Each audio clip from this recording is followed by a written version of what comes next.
Welcome back, everyone. I'm Jackie Jing, and I am with Aveli and Jesse, and we are in day 2 of phase 2 of stage 2 for the second matchup. Lots of twos there. But man, I know, right? I was like, I got it all out. Yay. But man, that was an incredible first match. Dark Zero showing why they won the August Major and that they want to stay on top here. So that was super fun to watch. But gentlemen, I am very, very excited about this Group B matchup. But very quickly, I want to thank Predator, our sponsor. We love our laptops. They're great. They're great. They're awesome. Finally got one. He doesn't have a graphic calculator anymore. He's got a spiffy Predator laptop.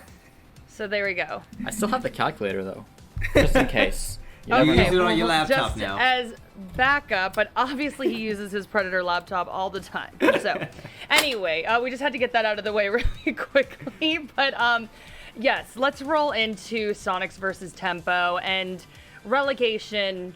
I cannot say that enough.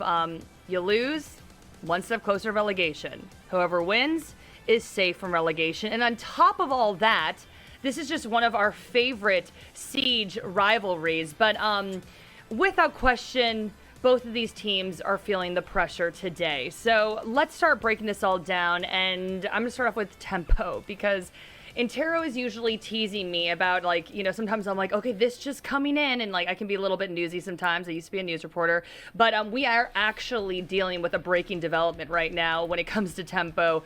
Mark is apparently having technical issues, Jesse, so Ken's will be stepping in for him, correct? That is what they've said. So with Ken's playing, that's obviously, you know, that's not going to help. You don't ever want to have to play with a substitute. It's the coach, so he's going to know, you know, all of the strats and everything. But it's still not ideal. Ken's does have competitive experience. As far as I'm aware, his last team was Coast to Coast, a team that played in the 2019 Canada Nationals. The team didn't find much success. They showed up and got smacked by a bunch of Quebecois. But that team did have, you know, notable names like Maple and Tact, 2 players now on Honor Esports, one of the top teams in Canadian Challenger League. And even if you go farther back, you can find some Xbox history from Ken's as well, playing at the very first Invitational on Lethal Gaming. Of course, that was with Rams, his support staff duo on Tempo Storm. Yeah. And one of the opponents on the other side, easily going to be showing up and, you know, creating some new rivalries. I'm excited for that. I'm excited to see Ken's in action, but low-key, big fan of Rams. I know Belly and I are like, get Rams in there! Right. What are you talking about? And actually, Belly plays with them like all the time. We're just like, that man is obsessed with Siege. Like, it's crazy. But I digress a little bit. Belly, this is definitely a huge hit for them. They've already had a strange stage 2, to say the least. Yeah. They started off really strong. They got a win against OXG, which I think really shocked everyone. And then they just got stomped in their next 2 matches and had some really questionable play at times. So, Veli, do you think that Tempo has powwowed and gone it together? Or, I mean, I don't know. Considering these new developments, they could be feeling pretty shaky right now. So, what are your thoughts? I'm going to be honest with you. I'm not too sure if they know what they needed to fix, because I spoke with Rams. You know, Rams and I were very close. And usually Rams breaks everything down for me so I can understand and have its talking points for the audience out there, the viewers. Rams told me he has nothing to tell me right now. And it's not because they didn't figure it out. It's because he just doesn't feel like anybody should know anything that this team is working on. And it is for good reason, too. This team, they're close to relegation. They're close to that 8th place spot. So sharing any info before the match day, especially when that's this important against the Susquehanna Soniqs, it's going to be a big deal. So me personally, one thing that I think they need to work on, it all starts from the top. You got to get Dreaming Creators in the groove, because if your 2 entry fraggers are going combined -13 when it comes to KD, that's only trouble for your roster. So I want to see that Ash and Sophia main really put in work to get this W. Okay, Rams playing hard to get right now. He's like, I ain't respect telling it. you He said nothing. he'll tell me once, like, if they win, he'll tell me. So we'll see. Okay. Well, thanks, Rams. Well, again, definitely a little bit nervous for them considering the latest developments, but we shall see. But let's move on to their opponent, the Soniqs, and they are 0-2 right now. We are definitely excited for them, though, because, I mean, this could be their chance to, I mean, considering the new developments, I keep on saying developments, help me think of another word, gentlemen, but you know what I mean. It's a news background, you can't help it. I know, they're probably really excited about this. This is a huge opportunity for them. Veli, honestly, we expected more from the Sonics this stage, and I just want to pick your brain about why you think they've fallen short. You know what? You said they should be excited about this whole new discovery with Tempo. I don't think they should be excited because Sonics, they haven't been looking too good themselves. You never know what type of day they're going to have here in Stage 2. Stage 1, once Sonics got their full roster, everybody was saying and was screaming it from the mountaintops, and I was at the tippity top of that mountain saying Sonics are a top 4 team. And now we have to see them talk about, hey, we're in the same spot as last time. We can still pull it out. That's not where they need to be. I want to see Stage 1 Iconic be as explosive. He's had great moments. I'm not saying he's been doing bad.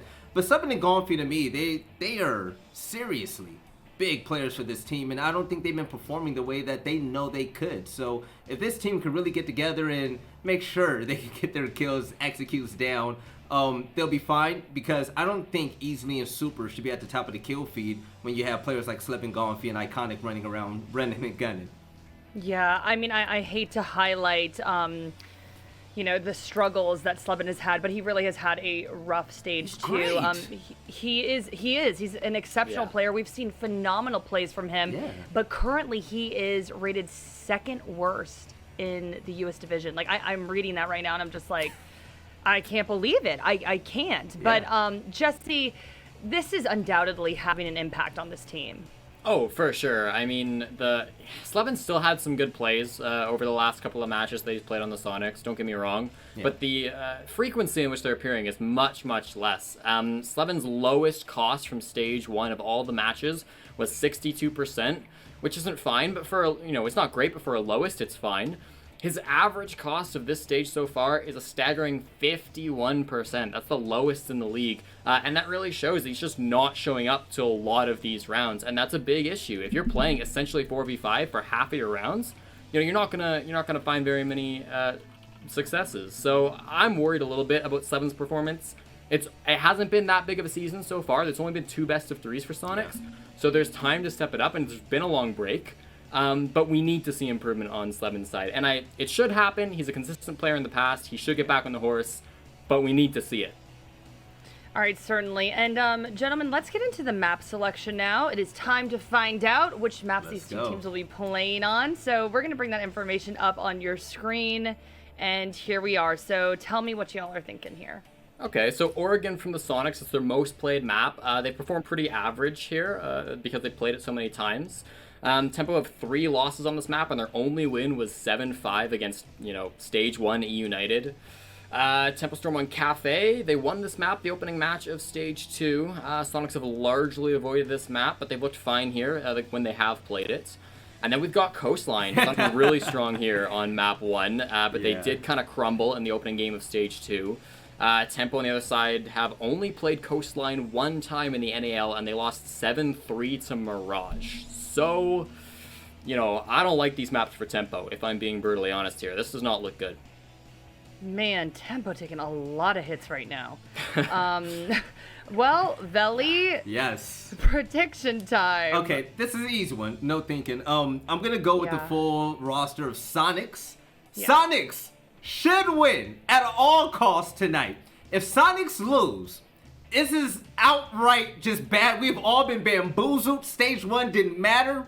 They need to win tonight against a struggling Tempo Storm with a sub. If they can't do this, then listen, at the beginning of the season when I said my dark horse team of the year, I picked them, I'm deleting the VOD. I'm going with Sonics though, because I believe in them. They're way better than where they're at right now. Okay, Jesse, what are you thinking? Yeah, I mean, Tempo Storm are playing without their full roster. The map bans, I don't think, favors them. They've looked like a disaster, their last 2 matches we've seen from them. And the Sonics against Tempo Storm, every time these 2 teams have played each other, Sonics have won every single map. It's been 2-0, 2-0. So there's no logical reason to expect Tempo Storm to win this matchup. I have to go Sonics. Yeah, I see no way that Tempo Storm should be the favorites in this matchup. Maybe they'll pull off an upset. It's not impossible, but, that would be one of the craziest upsets we've seen. We don't expect it. Okay, so I'm going to throw a little wrench in here. I mean, what are you going to say? If they had Mark, how do you think this would have gone? Same. Still favors the same? Soniqs for sure. Still favors Less, Soniqs. Really? Yes, less of heavily. a disaster, but Okay. probably still heavily favoring the Soniqs. Jackie, they Okay. won like 3 rounds in the last 2 play days they played.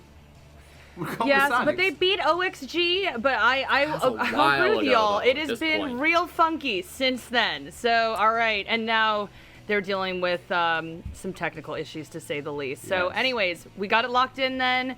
We got Veli and Jesse both saying Soniqs. So we're really close to getting this match rolling. But really quickly, just want to remind all of you to please follow us on our social media accounts. We're going to put up that information just below us here. But there's constantly important information coming down about all the matches, and then just some ridiculous funny stuff like Veli dropping lights and Jesse's cat. So you don't want to miss that. So make sure you do that. And then also, we got a great community poll question for you. We really want you to participate. So please go on over there and vote.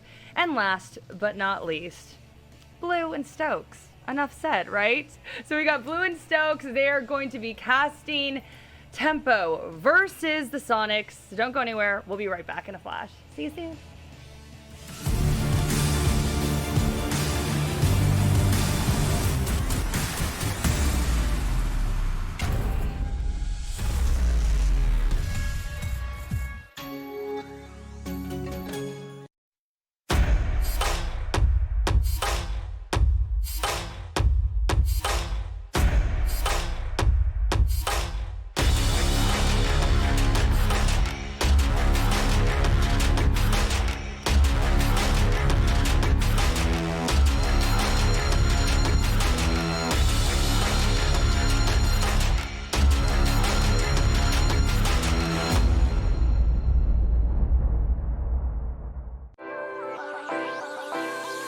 We definitely changed some of our strats and stuff from stage 1, mainly because now it's like we have our full roster and we can actually make pocket strats and things like that. Over the last few months, we've just focused on getting Gomfi and Slevin acclimated back into the team, and also figuring out how Malusi and Ace are going to play into this split, as obviously they're new operators. Overall, we're still playing the same aggression, same everything.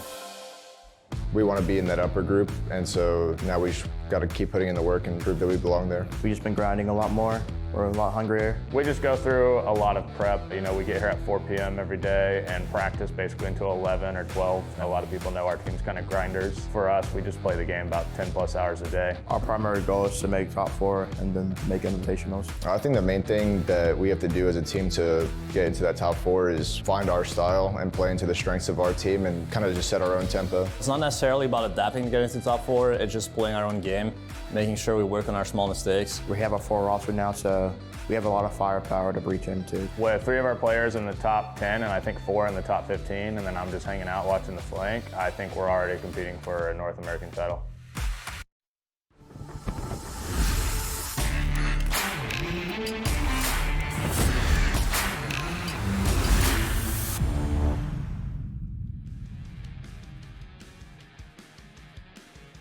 We are just on the brink of starting our second and final matchup of the evening here between the Soniqs and Tempo Storm.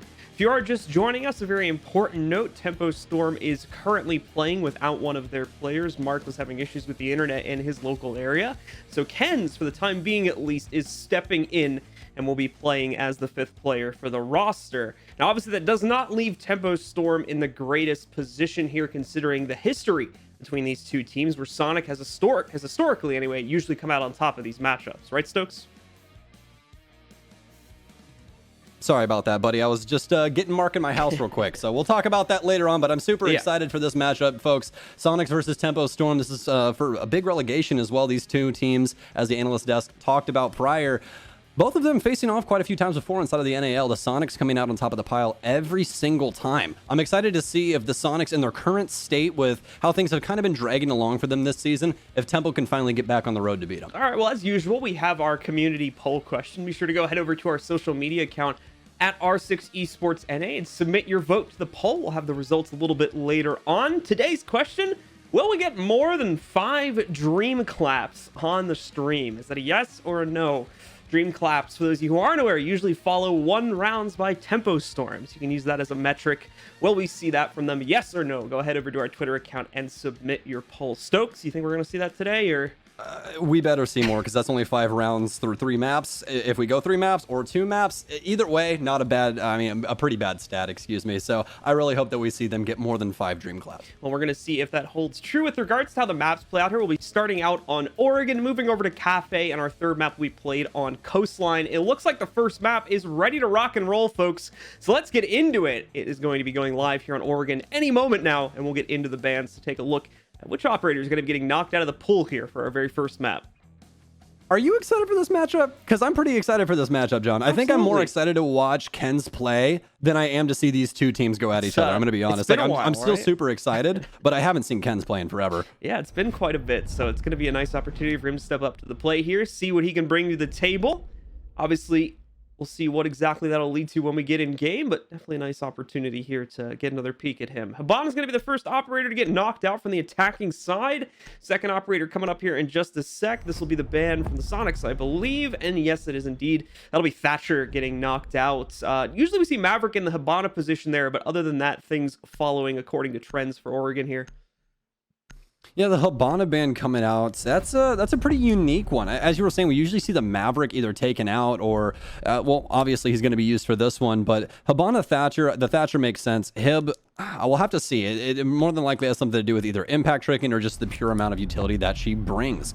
Maestro and Malusi going to be hindering the defense just a touch. That Maestro ban specifically, very, very big, because Echo is taken out right now from competitive play. So you won't have Maestro, won't have access to Echo either. Malusi off the board. This is going to open up the playbook on the defensive end a whole lot. We've been seeing a lot of people playing Malusi recently. Yeah, we've been seeing this ban sequence come up quite a bit as well, with Maestro being knocked out next to Echo also being banned, of course, universally at the time being. So that's been pretty common trend. And it's actually opened up quite a bit of play possibility for the attackers. So we're right in line with that. And we'll go into our first round here, folks. It's going to be a basement hold from Tempo Storm here.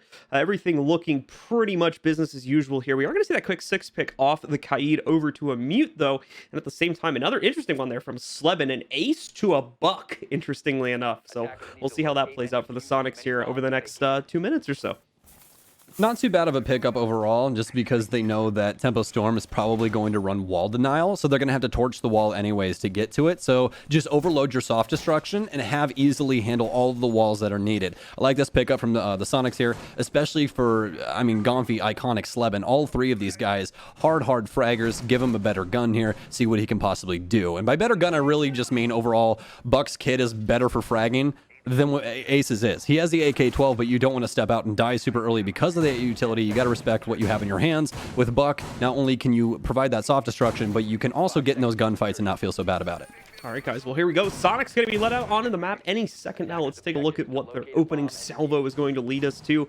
We do have some aggression getting teed up there by Tempo right at the edge of tunnel, but it's more just set up than anything else, as those players will quickly fall back deeper into the depths where they are able to hold. You can see Jarvis, of course, having the half wall to play off of here, including one of his own Goyo shields, so that he can safely hold the angle from the corner. If that goes down, he'll pretty much instantly fall back, and more than likely we'll see a reinforcement go up on that wall, assuming one was left behind for the defenders here. We're going to see not that be the only place of pressure as well. We've got both Craters and Kens also holding angles against the construction push should the Soniqs decide to go for it. And it's looking very much like that is going to be the case right now, with 4 players working their way towards the big doorway leading up to it. So Tempo definitely going to get an opportunity to use their setup here, as Soniqs are playing directly into it at the start of the round.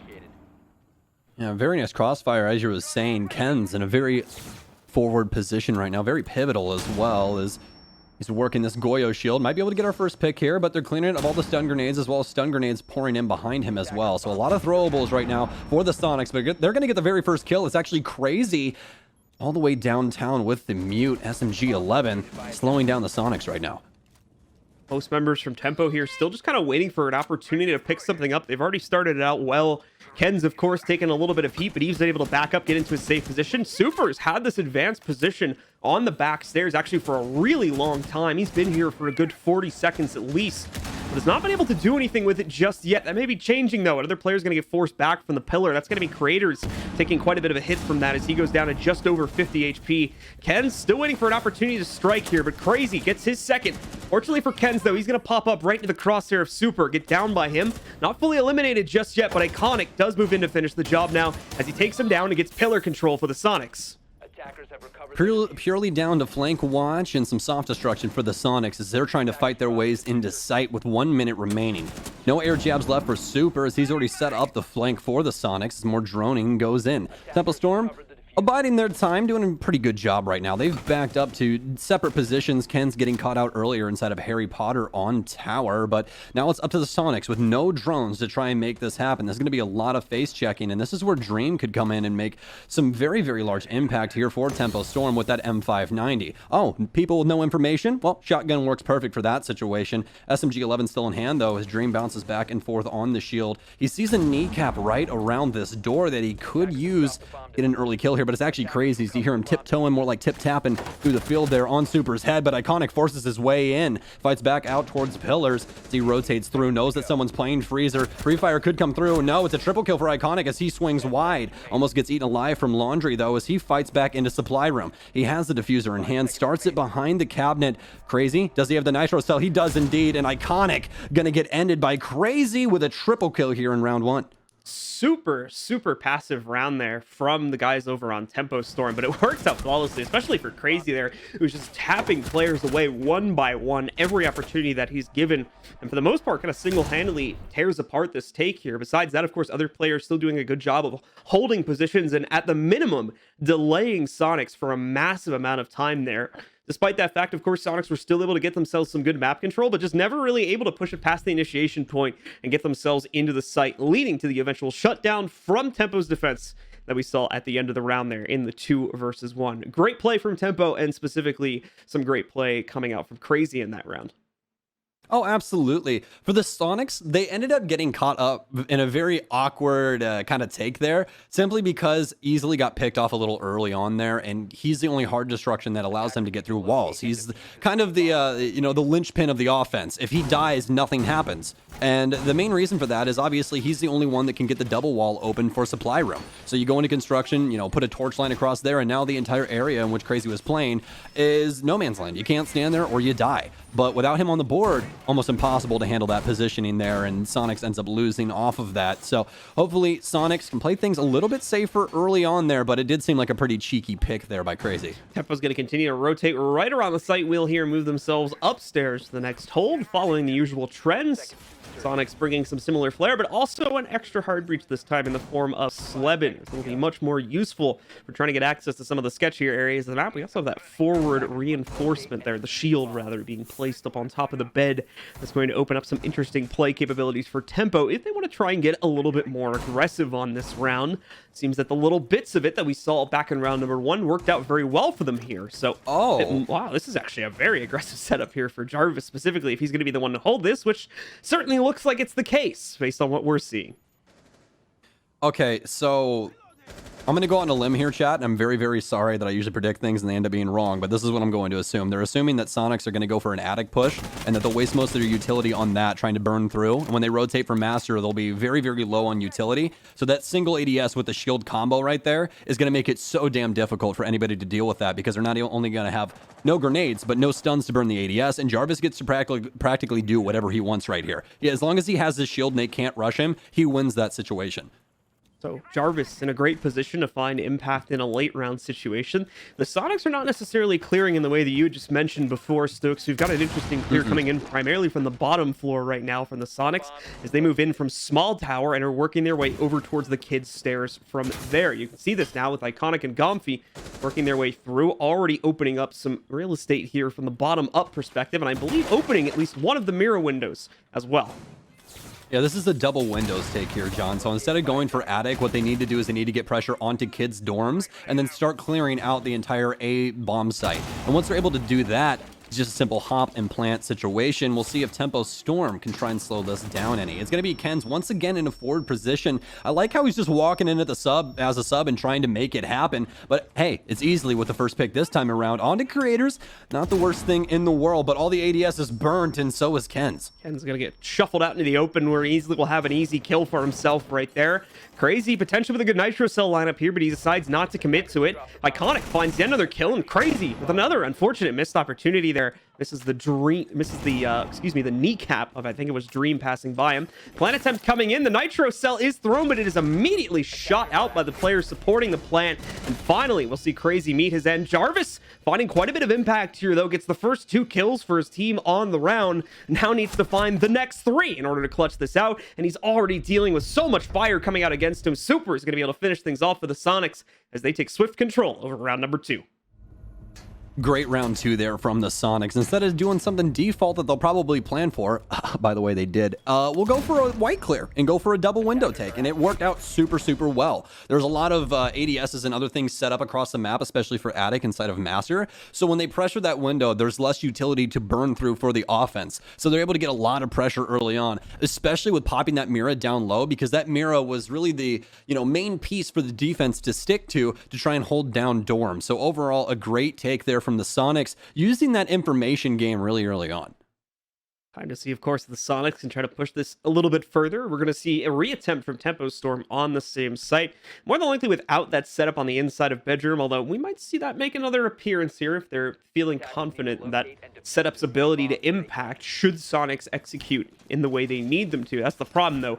They kind of avoided the issue entirely on the last round, and now, if they try to gamble on that happening once again, they may, or rather, they won't be too surprised to find that Sonics may just try to execute in the same way they did in the last round. But we'll also see if Sonic's going to try to vary things up. We do see a couple drones working their way over towards Big Tower, which could indicate they're probably going to try and play for more attic control this time, if the drones are to be believed. I was about to say, I think that they did that initial take out of pure coincidence. I think that was the Sonics plan from the jump, because they didn't get a drone over to see what was going on inside of Master, or really what was going on inside of Attic. So I figure it's a double take in the first place, and they just felt better at that. But now that we see the drones over there, we might be going for something different, or they might just be seeing if someone's currently playing inside of Tower. We'll have to see what the Sonics exactly want to go for, but it is going to be the same setup here. Actually, no, I cancel that. It's not going to be the same setup here with Jarvis inside of Master. They've now shifted things around, so this is now clear. Oh no, they've actually reinforced it. Jarvis does have a shield in his pocket, so he can just put that down for himself whenever, but no, actually he switched it out. So last round he had the shield, now he has the Nitro Cell. I'm just checking on my base. This is all good. So whatever. Dude, this is the life of doing color commentary for Siege. Like yourself here every like 3 seconds. Very little things change. Very little things change all the time. So no shield for Jarvis. So they've reinforced those to try and show the same setup, but there's no real positioning that you can play in there without the shield. So I guess they're just trying to make it difficult for them to try and help out their other teammates inside of Master. Kind of a weird setup right now for Tempo Storm. Tempo waiting for the repel to come up here. Dream specifically, I should say, waiting on that repel, and he may get an opportunity to impact upon it. Not going to be the only position he'll have to play from, but he also is going to get a little bit of an impact thrown his way that, well, a little bit of damage, but more importantly, takes out the mute jammer that was sitting on the floor right next to him and opens up play capability for the Sonics to breach in the walk-in closet and, of course, get them access to the site right next to it. Away from that, not a whole lot of action actually working its way towards walk-in here, as like we were talking about before, the pressure actually is working its way into Attic and opening up one of those 2 walls, which easily has already been able to accomplish. Super is pretty much ready to hop in the window, but he's got other business to take care of as he's going to rappel back up to the roof. Either way, Sonics making good progress with their map control as we approach the halfway mark on the round here.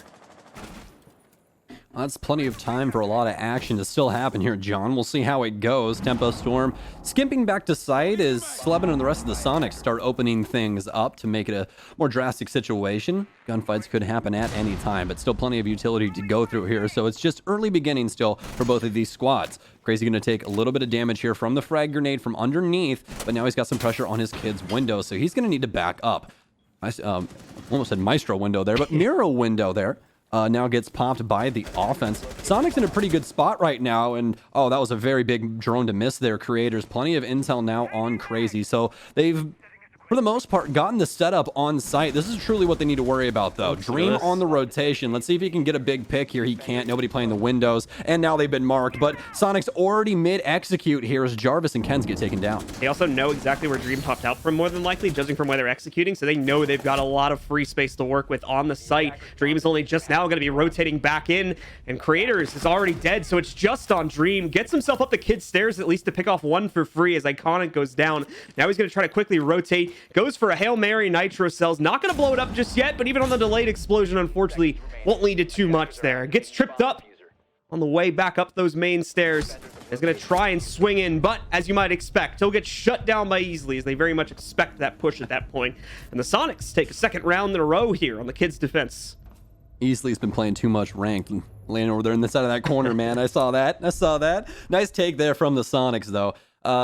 Great awareness of what was going on site, especially after those 2 big picks. Sonics needed to continue snowballing through the round, especially after what you said. You get the mark outside on the mute. You now know there's only 2 people on site. So, for instance, for Crazy to have the nitro cell in his hand right there instead of just staying gun up in that situation, trying to play that mirror so close, not the best thing in the world to be doing. But I mean, the Sonics just bowled them over, able to get the plant down, and they just had to fight against the guy that was off site with man count. So, not too much hindering Sonics there. I really wish that we would have seen the prior setup that Tempo was bringing when they went for the attic push, but hey, beggars can't be choosers. Yeah, Tempo unfortunately is getting really unlucky with where Sonic's actually choosing to execute based on the way their setups have gone here. And interestingly enough, I believe basement is unlocked now for Tempo, but they're going to choose not to go back to it at this point and instead work their way onto the meeting room defense here, see if they can find another round for themselves to tie this back up at 2-2. Very similar flare coming in from the Sonics execute as well. In fact, pretty much the same exact operator lineup.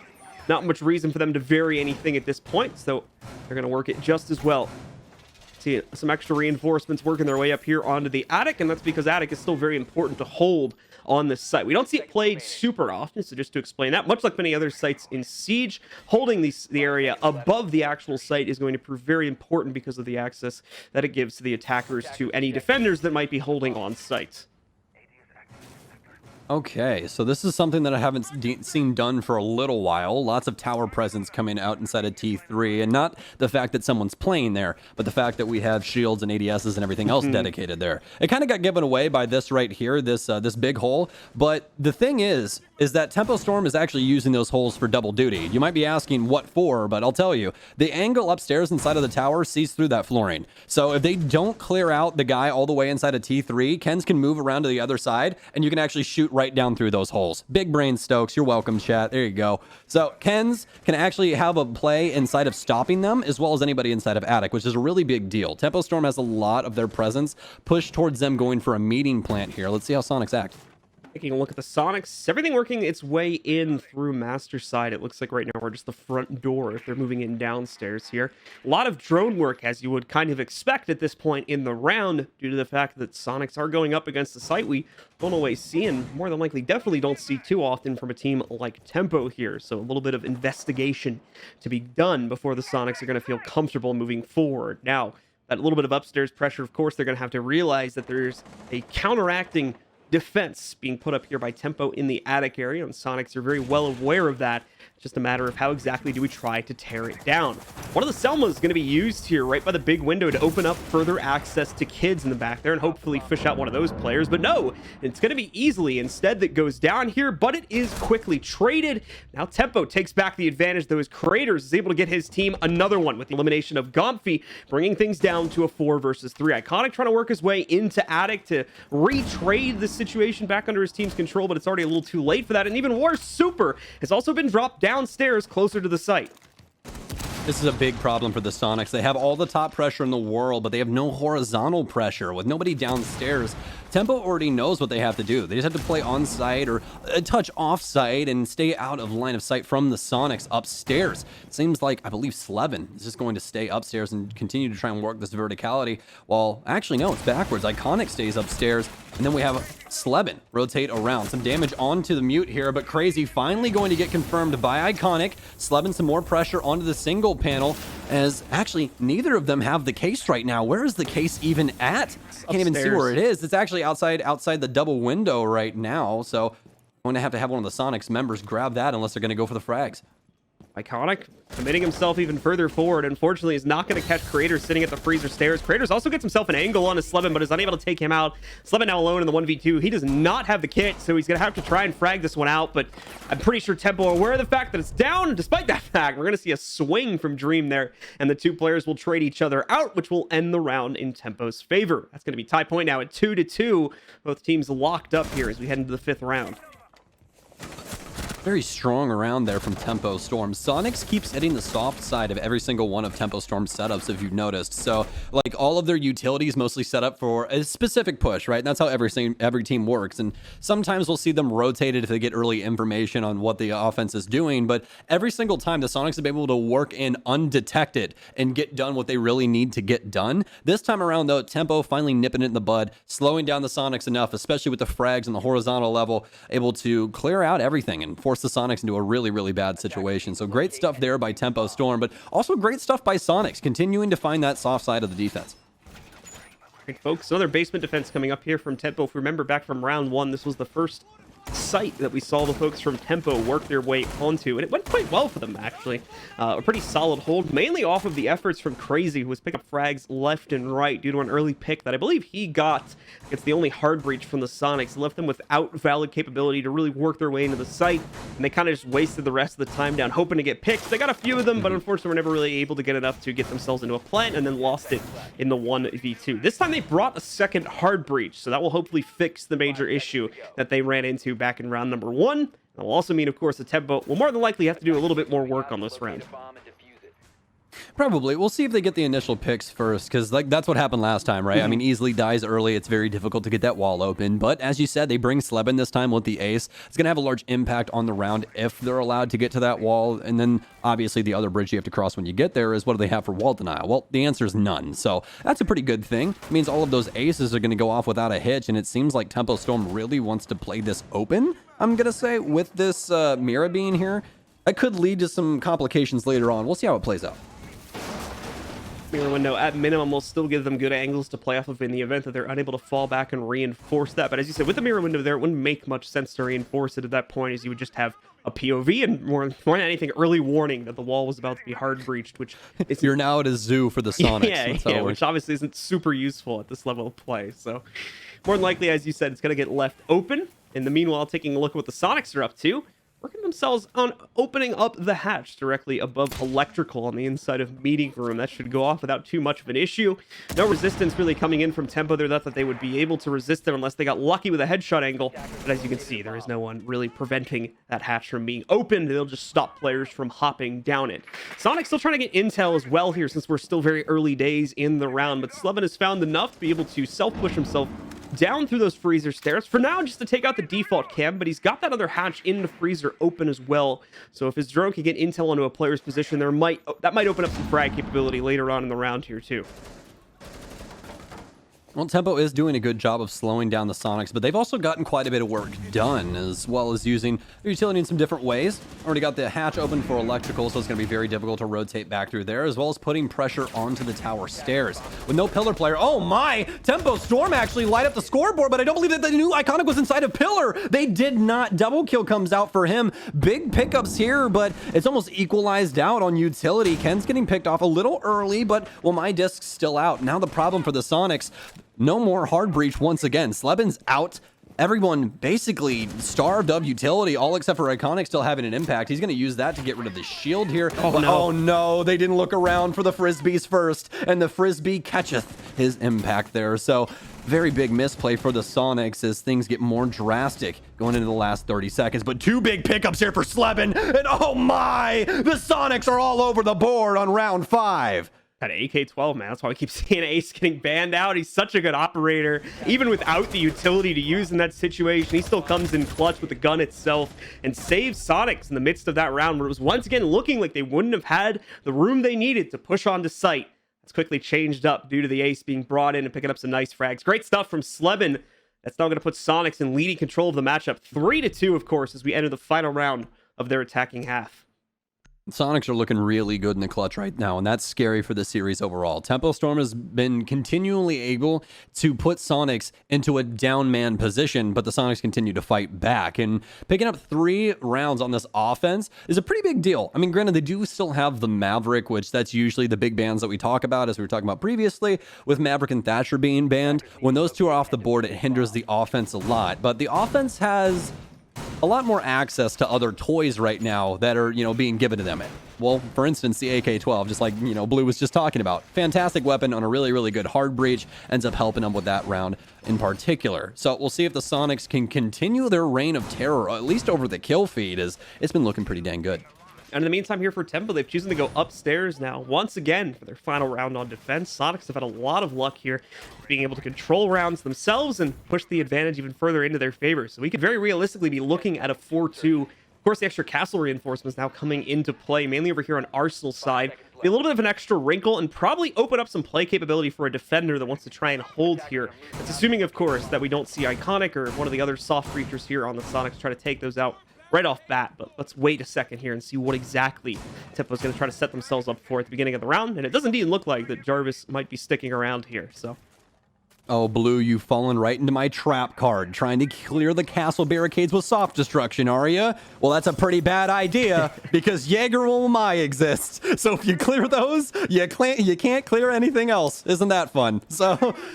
with the amount of stuns that they have, they would be able to do something, right? But they don't really have the amount of throwables that they need to be clearing a lot of that stuff. And oh man, what an early pickup, Ken's. Oh, the time has passed by, my friend. A lot of people shoot a lot of bullets through walls now.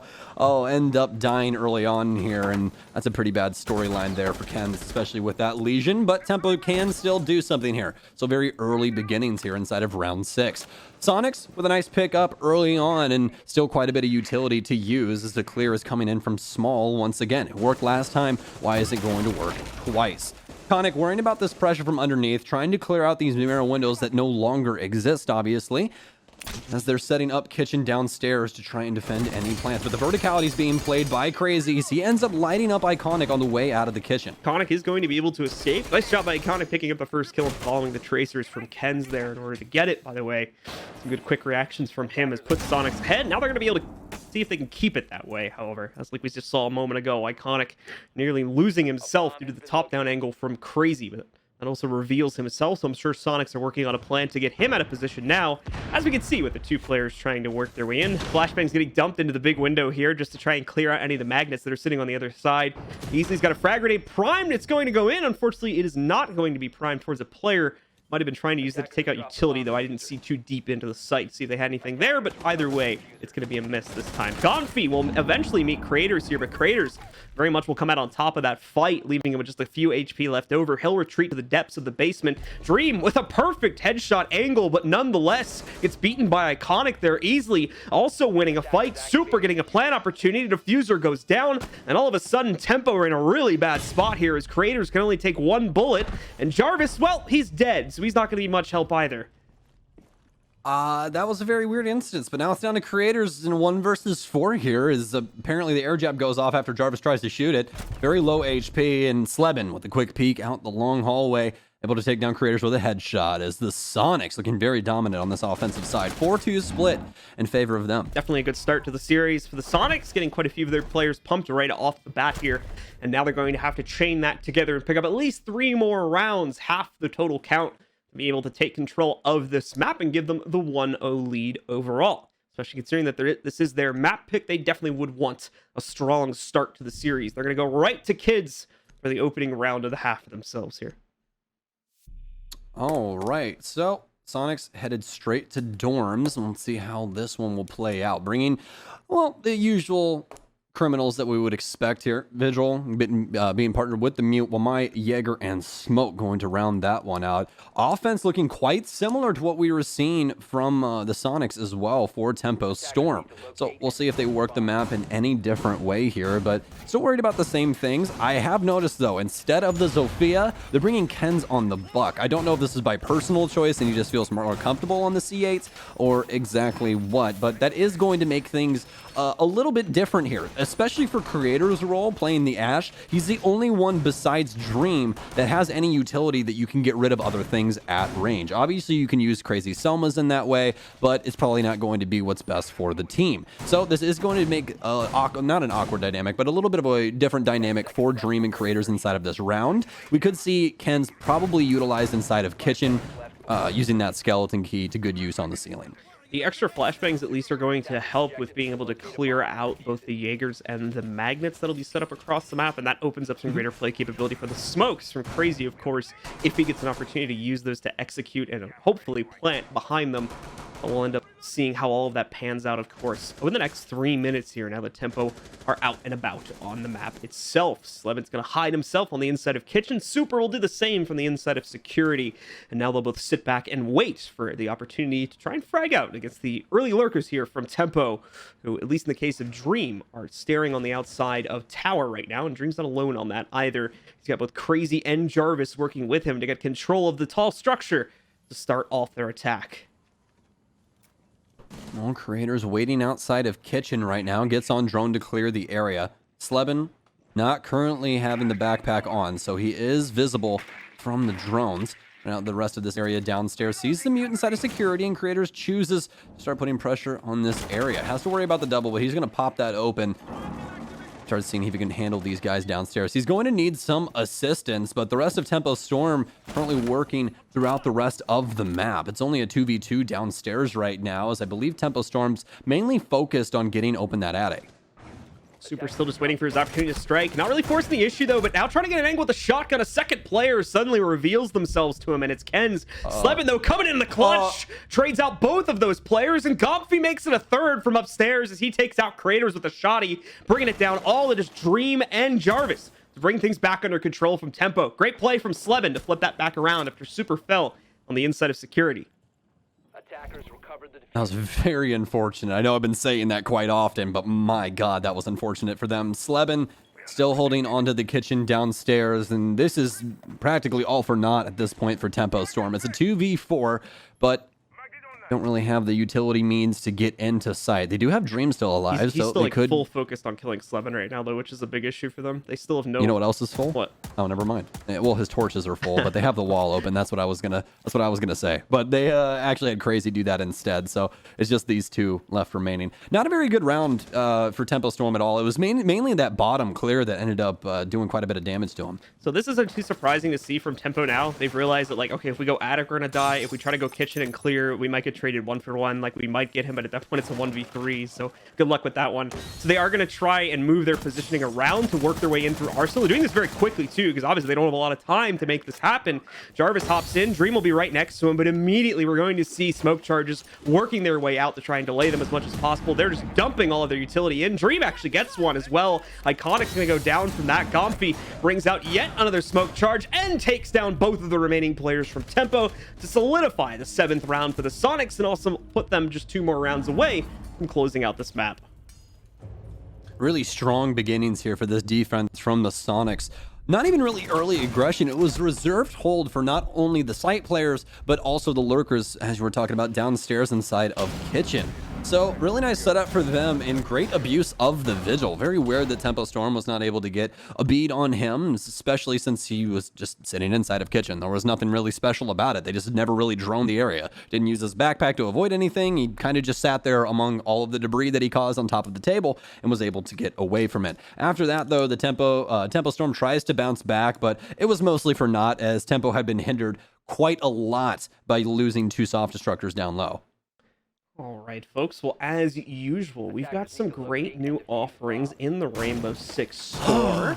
We do? We've got some Tell more me of those more. Pro League bundles. You can see them right there on your screen right now. There's the Kaid one. Be sure to go ahead and check out those Pro League bundles, which, of course, they directly support Rainbow Six Esports and all of your favorite teams. That includes all the new Rainbow Six share skins as well. Be sure to go ahead and check them out. They're in the store right now. You know what I heard? What's that? I heard if you buy them that your elo gain goes up by 0.001. Wow, really? Yeah. That's a lot. It's quite a lot. So much you'd never notice. It's almost a fraction of a point, you know? That's fractions of fractions. All right, folks, let's get into the next round here. Round number 8, as the Sonics inch closer and closer to victory. Tempo is looking for a way to turn this back around, be able to take control of some of these rounds on the attacks, that they too have a chance maintain their footing and possibly take a win here on Oregon. Quite a few players going to be working their way in towards Small Tower at the start. Relatively safe opening point, or at least it would appear that way until they get towards the kitchen, where we are going to find players like Iconic hiding out, trying to take these drones down and maybe sticking around as well. I'm not entirely sure of that one, but I'll hold my judgment for the next few seconds here. It looks like Gomfi's nearby to support too, so this is definitely a setup that the Sonics are trying to play into pretty heavily, and Tempo's got to be careful. I really like what the Sonics have done so far on the defense. They know that Tempo Storm is down a player right now inside of their lineup. Ken's subbing in, obviously, so the forced aggression here is going to make them flood those comms if the comms aren't too solid. Those early picks, as well as that early aggression, is going to be hard to relay to the team.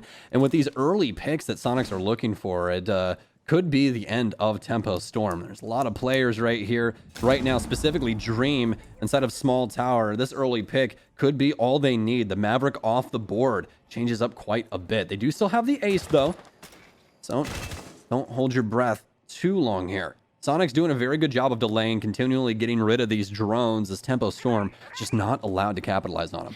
Dream waiting for the capability to try and knock out Gomfi, still hiding in the corner of Kids right now. Flash is going to go right into his face, but thankfully he's able to dodge it to the corner next to him. About to get double swung, though, but he gets the early preview with the rifle swing from Ken's there. Is going to be able to take him out. Nice rotate from Dream, though. Goes all the way around through the attic rotate and takes him out from behind. Gomfi definitely wasn't expecting that one, and that'll lead to a nice trade to bring it down to a 4v4. It was so 200 IQ to assume they made the rotate. Oh my. I mean, there was layers right there, folks. That was some game sense on top of game sense.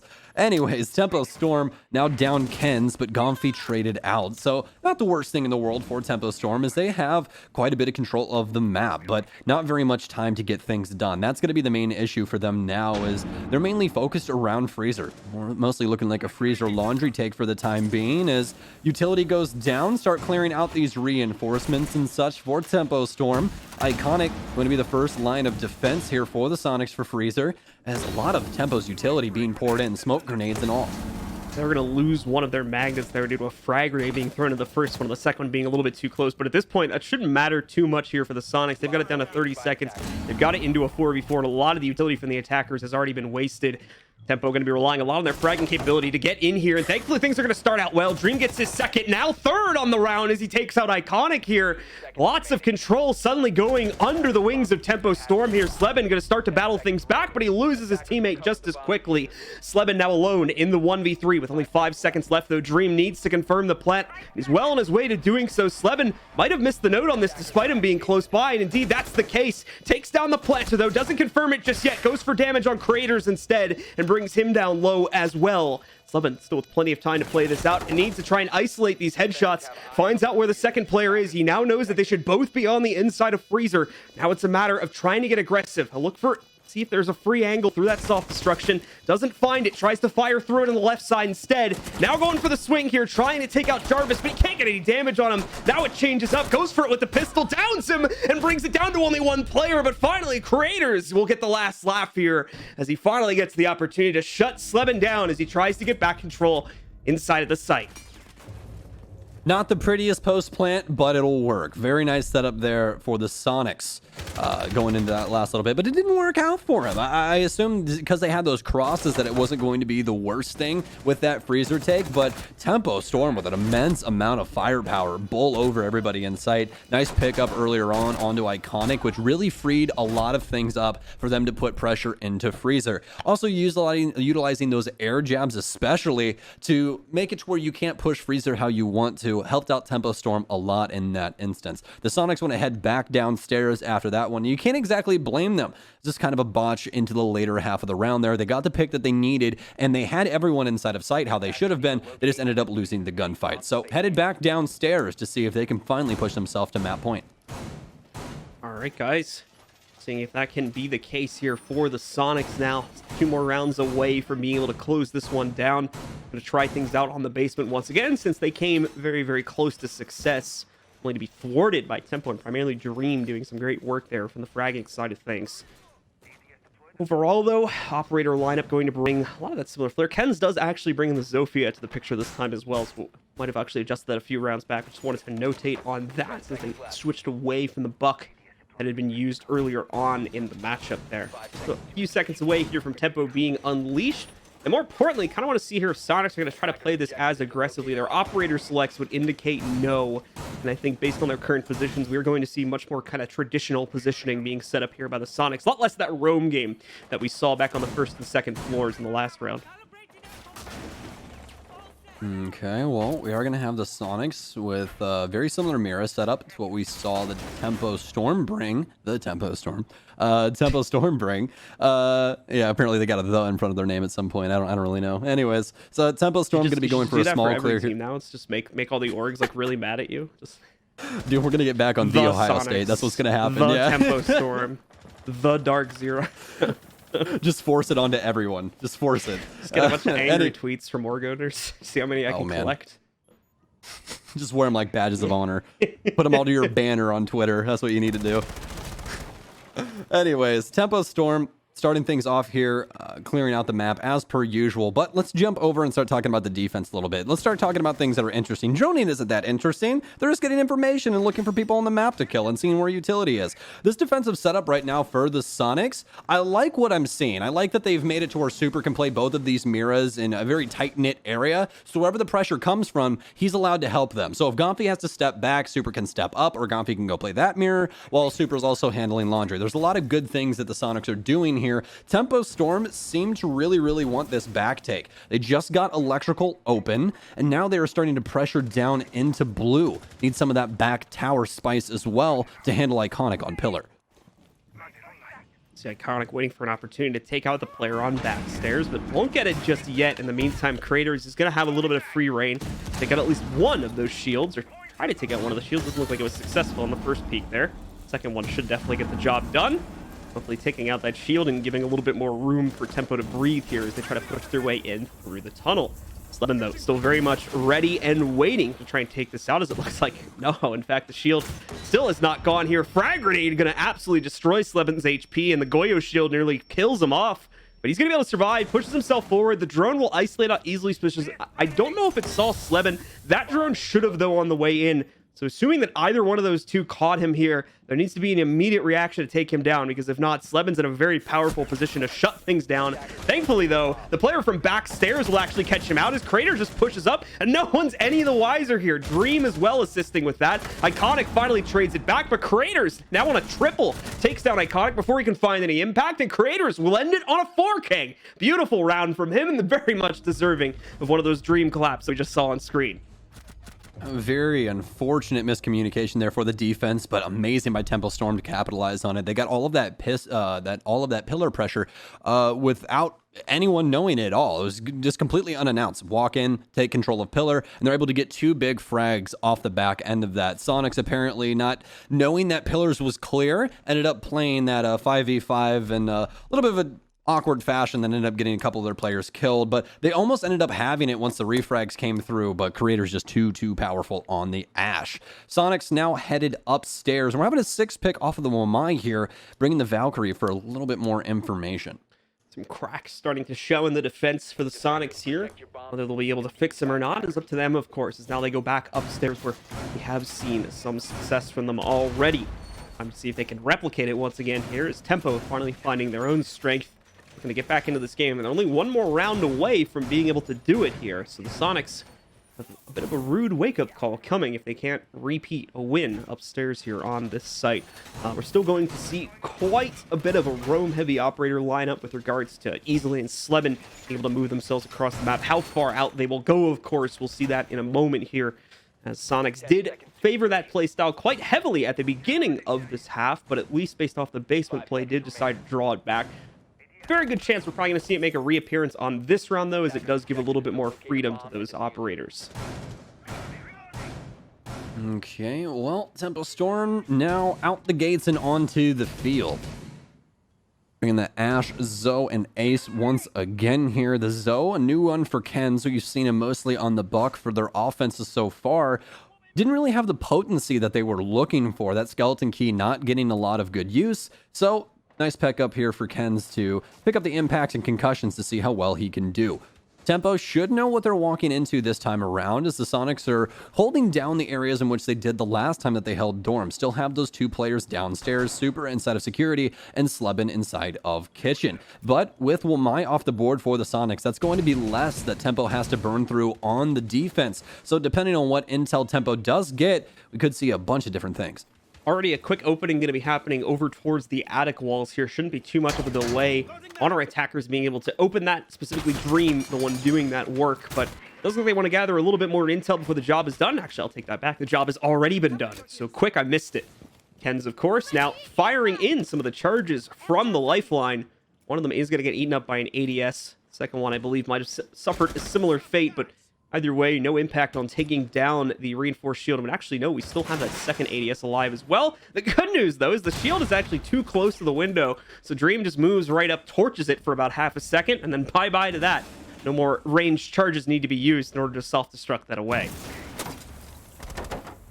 Well, about halfway through the round now as Tempo Storm is well on their way to getting this site opened. Attic pressure already going on for Tempo. They already got that master end done as well, so they're just waiting to see if these early picks can possibly come through. Soniqs, though, playing very slow here and just playing very reserved all up until Iconic finally gets grenaded. Nice placement there by Dream, and that's going to be the Attic player gone. Easily knowing this, now rotates across to retake Attic. Another frag grenade in, but oh, amazing pressure, all timed off the back of the rotate from Sleben, as actually he is able to save his teammate's life. Super and him with a very nice flank from underneath. Great play, but Crazy now with a nice pickup. No pressure into sight, though, as actually Kratos has worked his way in. Super and easily, well, at least Super, the only one off site right now, is the case is actually over inside of Attic. They'll be able to hold onto this for the time being as we enter the last 30 seconds. Raiders look at that back under his possession. We did end up seeing easily, not Super, drop down. Raiders trying to bait it out as he tries to go for the plant initially. He knew that player more than likely dropped down the hatch, but he can't lock down that player's position. And oh, a nice adjustment there to finish off Super. Granted, he was already pretty low, but Super should have had a free one there. Not the case. And now this goes down to a 1v1. Easily looking for the clutch. Creator's committed. More than likely going to be able to confirm the plant for himself here. There's the swing, whether he knew he was ready for it or not. And then, yeah, Easily is just off of the recoil more than anything else. Going to be able to take Creators down, finish him off. Takes him a second to realize that he got him, but indeed, that is the case. And now with plenty of time remaining, the counter defuse only a second away here. The Soniqs will finally get that second round for themselves and push up onto 6 overall for the map, netting them only one more away from closing things down here. Very nice setup there from the Soniqs. I like how they utilize their two lurkers downstairs inside of kitchen for that late flank. Instead of waiting for someone to come to them once the work started for Tempo and they were getting pressure onto certain parts of the map that were very, very big for them, the Soniqs wanted to slow things down. So they send Super as well as, I believe it was Sleben actually on the Vigil, all the way across through kitchen.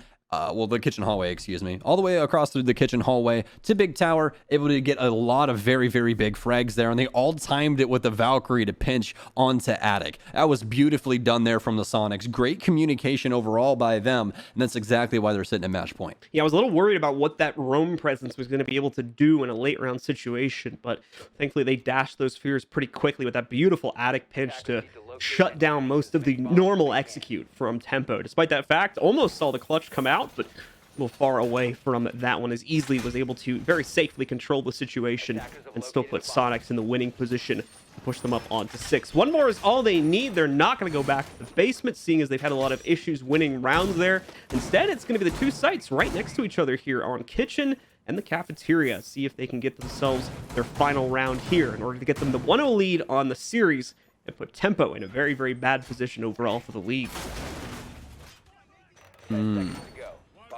Quite a few things going on for the Soniqs right now. They've brought Mira, that's the biggest one that's standing out. Obviously Goyo, but Goyo, you just slap some shields down and they have gas attached to them, so that one's pretty self-explanatory. This one, though, this is very unique, what Soniqs are doing here. So 2 ADSs, some soft destruction for feet, as well as a Mira to be able to see through. So I'm assuming that this is for Sleben, just vision through the wall that he's able to capitalize off of just like that. He's just going to stand above the Vulcan shield and shoot through the soft wall instead of taking a face-to-face gunfight. You know, if he's actually holding the wall, that would be a massive risk through the window that just got popped right outside there. And in fact, folks on Tempo probably taking that window out in hopes that that player was playing against it, but now they realize what the setup looks like due to that drone sitting on the other side of lockers that Sleben just took down. Got a much clearer picture about how things may be shaping up there. One of the smokes also getting used very early on here too, as it's tossed into the window, and they're going to use this to try and work their way in through the door. Sleben should be able to see this, but it's actually going to be Creators gets himself off to a good start here as he takes down Easily. Well, Tempo Storm mostly worried about this Showers player right now. Drones inside, and Sleben knows that, so kicks on the backpack. try and keep himself from being known for at least a little bit longer, but Tempo Storm is doing such a dang good job of clearing all of this utility. Still have 1 minute and 45 seconds, and they've mostly cleared out showers already. No impact available for Sleb, and he has 2, but from that range, not able to get the arcing needs to get that Selma off the wall. Very low HP now, but he's still residing inside of showers. Almost able to get up a kill here, or pick up a kill here, as Dream actually takes him down. Shower presence now gone, and it's actually Tempo Storm inside, but they're going to pick off Iconic as he tries to skimper back to site. This is a great showing here for Tempo Storm, up 5-2 right now. They've been doing great work of forcing Soniqs players out of positions, getting them into the open, and, you know, obviously consequentially taking them down. Seconds later, too, Gomfi trying to play up against this window. He's got Creators right on the other side of it. He can't go up right now or he's a dead man. Even if Creators hops in the window, he may not be ready for that. Gomfi, of course, hears the shots, tries to react to it. Is going to be able to catch Dream on a hop in here. He's got to watch his flank, though, as that window player is not far behind him. And also, we saw Creators hop in through the very window where he just killed a player from. So bye-bye to Gomfi. All on the super now in the 1v4 scenario. He's got very little sight control to play off of, and now he doesn't have a life either. Jarvis will take him down. Tempo net themselves round number 11. We're not done with this map just yet. Tempo are keeping up the fight here on attack. I just want to bring up this point, because we talked about this on the analyst desk, but this is Soniqs' map pick, and right now we're sitting at 6-5 without Mark playing. Very true. Ken's is in right now. Ken's only has 1 kill. So that's going to be a pretty big game changer, I think, especially rolling into Cafe, which is Tempo's map pick. There could be a major shift in what's going on in between these two teams, but that's for another hour. Right now, we got to see who can win out Oregon. You guys have Ken's for the rest of this time. If Ken's makes an impact inside of these rounds, this is when Tempo can have just run away with it. As long as Ken's is able to produce something here for Tempo Storm. And again, it's not all of his fault. The Soniqs have been doing a lot of things that are very, very good for them. We've been seeing them use the soft destructors in very good ways. The fragging's been very strong for them. Lots of good stuff happening on the inside of the Soniqs camp that Tempo Storm really hasn't found a way to deal with. And just because Mark's in play doesn't mean that all of a sudden that's going to happen. Bit of a curious 6 pick here from Tempo Storm. Could lead to some good stuff, though. We actually saw them switch off of the Maverick and onto a Ying. So we'll have to see how this plays out for them when they go for the basement attack. They're not going to be left without Hard Breach, of course, despite the fact they moved away from the Maverick. They still have Crazy here on the Ace, so they'll still have the 3 Selmas to work with. But if there is any wall denial, which, hey, thankfully for them, there's not, then yeah, they would have obviously needed the Maverick, but that's no longer a concern. So they only have to worry about things like impact tricking to take out their Hard Breaches here, as of course they're going to try and make an attempt to open up some of those very crucial walls through the construction tunnel or other areas such as the hatches if he needs to take those out. But nope, that's going to be pretty risky if he does have to take out the hatches. That's going to use 2 out of 3 of them right there. So we'll see, as more than likely those might have to be ignored by Tempo if they're going to opt for the tunnel push, as so many teams have been doing so far throughout this map. There's quite a bit going on for both of these squads right now, so we'll try and sum it up as easily as possible. Number 1, player upstairs inside of attic. That attic's actually destroyed partially, so he can see through that, I do believe, through a hole, and is able to kill anyone trying to prevent anyone from getting the attic, or not the attic, but at least the electrical box hatch open, which is a very, very big deal. This is one of the most pivotal hatches in this entire site, and that's exactly why Dream is probably bringing the secondary hard breach here, is because he can just pop that on the hatch, and then he has 3 Candelas that can not only be used up against those Miras, but also can get a lot of pressure onto the site once they go for that execute. Remember, Slebin's the only man that's bringing anything to prevent throwables right now for the defense. So with no Amai on the board, that's a whole hell of a lot less burn for Tempo. So yeah, with Dream bringing that secondary hard breach here, hatch concerns won't be as dire here for the Tempo Storm roster. Dream specifically is actually working himself in that general direction right now as he's kind of checking things out over towards meeting room. Bit of a self-drone here as Jarvis will, in fact, clear. It's not really a self-drone, but either way. Air jab will be set up to make sure no wild swings come from the kitchen, and Jarvis now clearing out the meeting hall. We'll see that this is an open possibility for Tempo to take, and for Dream to use the can opener on if it is indeed time for that. Well, taking a look at the rest of the Tempo roster here to see what they're getting up to. Well, in fact, it's going to be Ken's that caught first here. It's going to be taken down by Slevin. I believe trying to push in. Yep, we can see the dead bodies. Trying to push in through the construction tunnel here. He's going to get taken down. Crater's in the area, but definitely not going to be given any opportunity to trade here. Jarvis also hearing some of those shots from Iconic, but Iconic on the response does not want this fight. So he's going to back away and fall back to the freezer. Well, don't worry about it, Kens. That's how I feel every single time I play with Kickstars. Don't worry about it. Tempo Storm. still with a very strong front here. Creators currently having 18 frags inside of this map, trying to make it happen for Tempo Storm, but they're going to need a lot more than some kills in order to make this happen. Candela's now in as Dream drops down, and it seems like pure anarchy is in the waits here. Dream moving over towards Pillar now. Still has plenty of presence to handle from the Soniqs, obviously. Still have 5 people alive. Mostly focused onto the actual single panel now for Pillar, but Creator picks up another frag here. Now onto 19, but Sleben immediately fries him back here as Crazy falls. Very, very slow execute here for Tempo Storm, but Soniqs good for most of it. Creators with yet another kill here. That's a double for him now. 20 frags inside of this. He needs to assist Jarvis as they're trying to go for the plant, clearing all these angles. The ARX eats one alive, but Gomfi with a double kill ends the map there, and Creators 21 frags for the L. See this replay real quick. Great transfer at the very end of it from Gomfi. Beautiful stuff to pick up both of those kills, as if he doesn't get that flick off, he's going down, and we potentially are looking at a different winner in that round. But not to be the case. It's going to be the Soniqs that come out on top of map number 1 here. They will take their own pick, and they will now lead the series, putting them ahead, of course. And our second map, which should be coming up soon, is Cafe. That's the pick from Tempo Storm. If the Soniqs can close out there, they're going to be in good contentions to keep themselves in fighting shape here for the NAL. And of course, push Tempo Storm one more step closer towards themselves getting relegated. But Tempo's map pick, there's a good chance for them to rebound. Stokes, any final thoughts here before we send it off to a break? No, none. I'm extremely excited to see what's about to happen between these two on Cafe. I mean, we've already been one map through, but there's still a lot of question marks that have yet to be answered. So absolutely the case, folks. Stick with us. We're going to come back right after this short break with some analysis, and then right after that, map number 2.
Welcome back.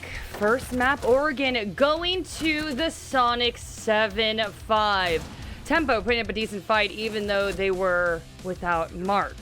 Belly, Jesse, let's roll through the highlights, gentlemen. I mean, once again, Jackie, kind of like TSM against Dark Zero at the first half of the game. I mean, I was saying to myself, this is over. I'm watching Slevin, Golfy, Iconic, and Easily, along with Super, just have highlight days, right? You know, Easily going off with the nades in the beginning. You have Golfy and Slevin, especially them on the roam. The moment they switched over to defense, that was really fun to see.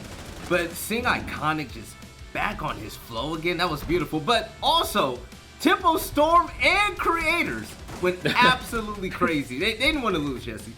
Yeah, I mean, you've got to give a lot of credit to the Soniqs for winning this. I thought Easily had some great highlight plays. I thought that Slevin was probably the MVP, which is awesome considering his past performance. Yeah. But Creators, oh my god. I mean, single-handedly winning more than half of Tempo Storm's rounds, I would say. He was determined not to lose this matchup, and you've got to give him a ton of credit for the work he put in. Without Creators, this is probably like a 7-2, something like that. Like, this is really It's a 7-0. been carried by Creators. He's done a ton this map.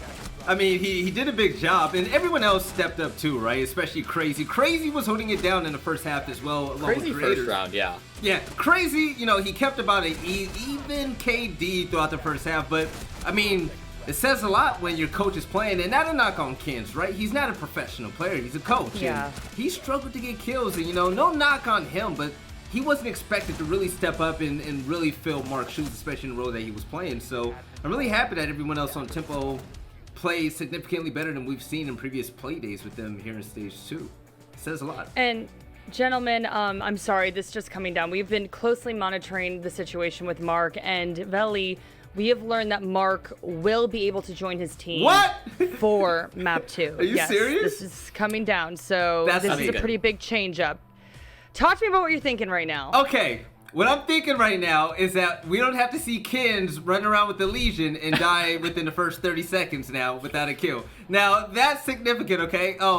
Mark, though, yes, I have high praise for him, but, you know, he also has his bad moments. I'm pulling up the stats right now. Mark is statistically the worst on his team, but that's not to say he's a bad player. Mark has been inconsistent this season, in my opinion, and I was explaining earlier on that, you know, he's the type of player that sometimes he will get 4 kills or he could get 9 kills and take over a game. You never know which Mark you're going to get. Mark coming into this game with Creators popping off the way he is along with Crazy, he can be that spark that this team needs to fight their way out of the jaws of relegation by beating Soniqs. Soniqs are a beatable team now, especially now that Mark is in the fray, so hopefully map number 2 goes their way. Yeah, definitely could be a different story for map 2 now. Jesse, let's talk about map 1 a little bit and talk to me about Tempo's defense. It was rough. And all of the on-site battles, they seem to be going in favor of the Soniqs. Yeah, the on-site battles was really where Tempo Storm were struggling. In that last round, I think that showed with Slevin kind of popping off on the basement. But yeah, as you mentioned, the first half as well, that's really where we saw Tempo Storm not be up to snuff. I mean, they had some great roam plays sometimes. Creators was around running and gunning, but the site players would just fall apart. And it doesn't really matter how good your roam is if your site players are just falling to every single player that peeks them or to the light breeze that flows through the windows on the dorms of the top floor. And you can, you know, you're going to point at Kens and say, okay, he went 1-11, and yeah, he didn't do amazing this game, but he's the coach. He's a substitute player. He's not supposed to. I'm still looking at Jarvis, and honestly, on defense, Dream as well did not play up to how they need to on those site plays, and I really was disappointed by the fact that they weren't able to just, you know, be that wall that their team needed on site. That was disappointing. Okay, and gentlemen, our community poll result is also in, and the question, who's coming up with our questions today? What is it? Like, for real. I know Parker came up with the one that said whilst in it. I was like, what? Anyways, this is from Kix. Will we see more than 5 dream claps tonight? Oh. Well, it was a 7-5. I don't think we saw 5.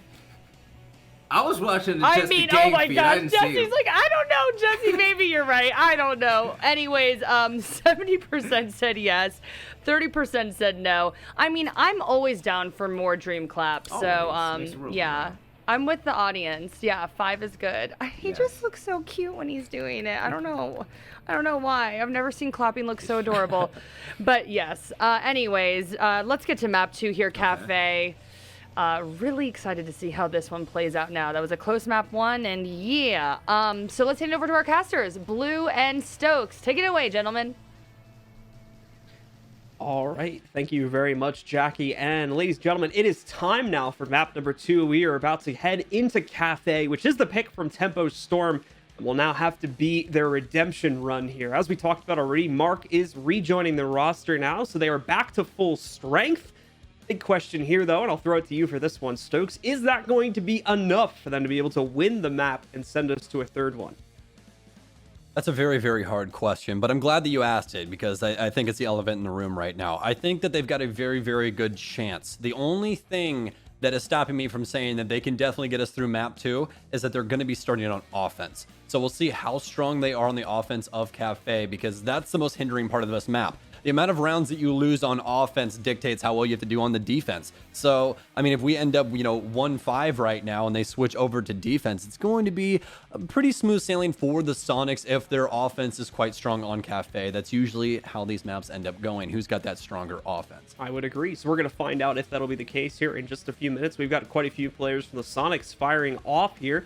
Obviously, the issues popping up here and there on defense. It's definitely something we're going to have to keep our eyes on as we move into Cafe. We'll hope that that isn't necessarily an issue with just their defense in general, more so an issue with playing over on Oregon, the map that we just finished a few moments ago. So they'll get to preview that right from the start, and we're just waiting, I think, on the actual game to start at this point. We've got all 10 players in the lobby, and oh yeah, I forgot something as well here.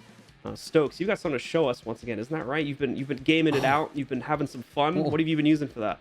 Well, actually, the thing is that I've been gaming so hard, John, that the battery is dead and it's inside of my room. But I still have a Predator gaming laptop, though. Go over to the Acer.com website, guys, and go check out Predator with their Triton series. I personally have the Triton 500. I've been playing way too much team fight tactics on it, and that's why it's dead and currently charging. So make sure you guys do that. Go out, look at the website. It's great to have on the go. All right, folks, and with that said, we're going to start out the map here. Let's get into it. The ban phase only a couple seconds away. Cafe is our second map here between Tempo Storm and the Sonics. For the Sonics themselves, this is a winner-take-all map. They've already got the 1-0 position in the series. For Tempo, it's all about survival at this point, about keeping them in contention here and staying out of relegation. Let's see if they're going to be able to do that or if the Sonics will dominate. First ban's already coming up. It's going to be Thatcher, knocked out by the Sonics. Good start inside of the bands here. See how the rest of this rolls through. Cafe, a map that is quite difficult to clear. That's mostly what it's chalked up to being, especially with, well, this coming in right here, quite unique, but especially with the pinch points inside of Cafe, you really got to look to clear out a lot of those areas, specifically Pixel upstairs, quite the hindrance early on inside of the round. But as we get down through these, Maestro going to get banned out. That's one that we saw from earlier on as well. Remember, with Echo being out currently, due to him being permanently banned just for the time being, he's inside of quarantine. Let me word that better. Let me rephrase. He's inside of quarantine. Maestro being banned means that you don't have him or Maestro anymore. Last ban going to come through here. This is going to be the Sonics taking away Wamai. Another nice ban here, and that's going to make it to where Capitao is actually in a really strong spot. Nomad, that's a pretty strong one as well for Tempo Storm. They're not going to have to worry that much once they get to defense about those rotations. But for Sonics, this is going to open up a lot of possibilities. Your rotations from downstairs are going to be needed to be manned by someone. There's a lot of positives for the defense with that Nomad ban coming off the board. It's also going to shift Super, because Super, has, at least from what I've been seeing, has been playing a lot of Nomad as well. So it's going to throw him off. I mean, obviously a little bit to be forced on another operator there too, because they were using it pretty much on all of their attacking rounds, if memory serves me correctly. And even if it's not all of them, historically, just looking back on the last few matches so far, even back to stage 1, Super's always used that. So it's definitely something that the folks on Tempo can pretty much guarantee the Sonics are going to bring. So it's a pretty safe ban.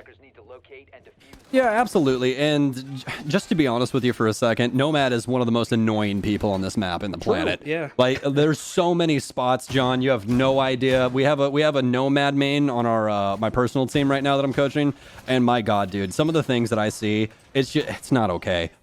Just air jabs in general, just not fun. For instance, there's a bullet hole one on the red, the red stairs rotate. You can literally shoot a single bullet through the glass, and it makes a bullet hole inside of the wood. You put the air jab on it, and if somebody walks past it, not only is it silent, but it also knocks them on the floor and you get a free kill. So like it's little things like that are just so cheap on this map. I definitely like think it's a very smart ban overall. All right, well, let's see how Just not Tempo fun. are going to fare without that operator, among the others, of course, that had been banned out as well. It is going to be, looks like a second floor hold to start things out on here for the for the Soniqs roster. That is going to include the extended third floor pressure still, which we're seeing used quite a bit right now. Iconic, of course, is doing his investigation on the pulse, trying to see just how many players might be contributing to the starting top-down clear. And if he's doing his investigation right, he's going to see all 4 of the ones from Tempo that have moved up to the top, soon to be 5 as well. His dream is not too far away. That nitro sailed for forever and a day out of Iconic's hands. I can't even explain it to you, man. It looked like Tom Brady threw straight up and it just never came back down. Yeah, I don't know. That was something crazy. I kind of expected it, but I never saw it. So I tried to sneak that one in. Got a little bit of damage off onto creators, but nothing significant, obviously, as of this point in the round. And with that having been gone, we're going to see the immediate retreat from Iconic and the immediate drop down from at least 2 members of Tempo Storm as they do start to take that hatch control and begin their top-down clear. Positive beginnings here for Tempo Storm. Sonic still having top control. A little bit of damage onto Easily as Jarvis predicts his positioning off of his Jackal ping. Just waiting for him to peek back into his sightline. But Tempo Storm still has a lot to deal with upstairs if they do want to try and go for this dining take. Granted, they don't have to worry about the verticality inside of that area, so the Sonics can just ditch really whenever they want to at this point in time. The verticality is not going to be different, all except for the reading area, but obviously they're still going to have some presence across the map if they have that verticality. This is exactly not what you want to give the offense. But Dream, with a very nice rotate here, might end up picking himself up a kill, but not ready for the man to peek from Stacks. Gomfi with a very nice kill on the FMG, as Sleben follows through as well. That's 2 early kills onto Tempo Storm as they look flabbergasted. They're still trying to work their way across bar. Crazy finally picks up 1, but they still have to battle back through this utility.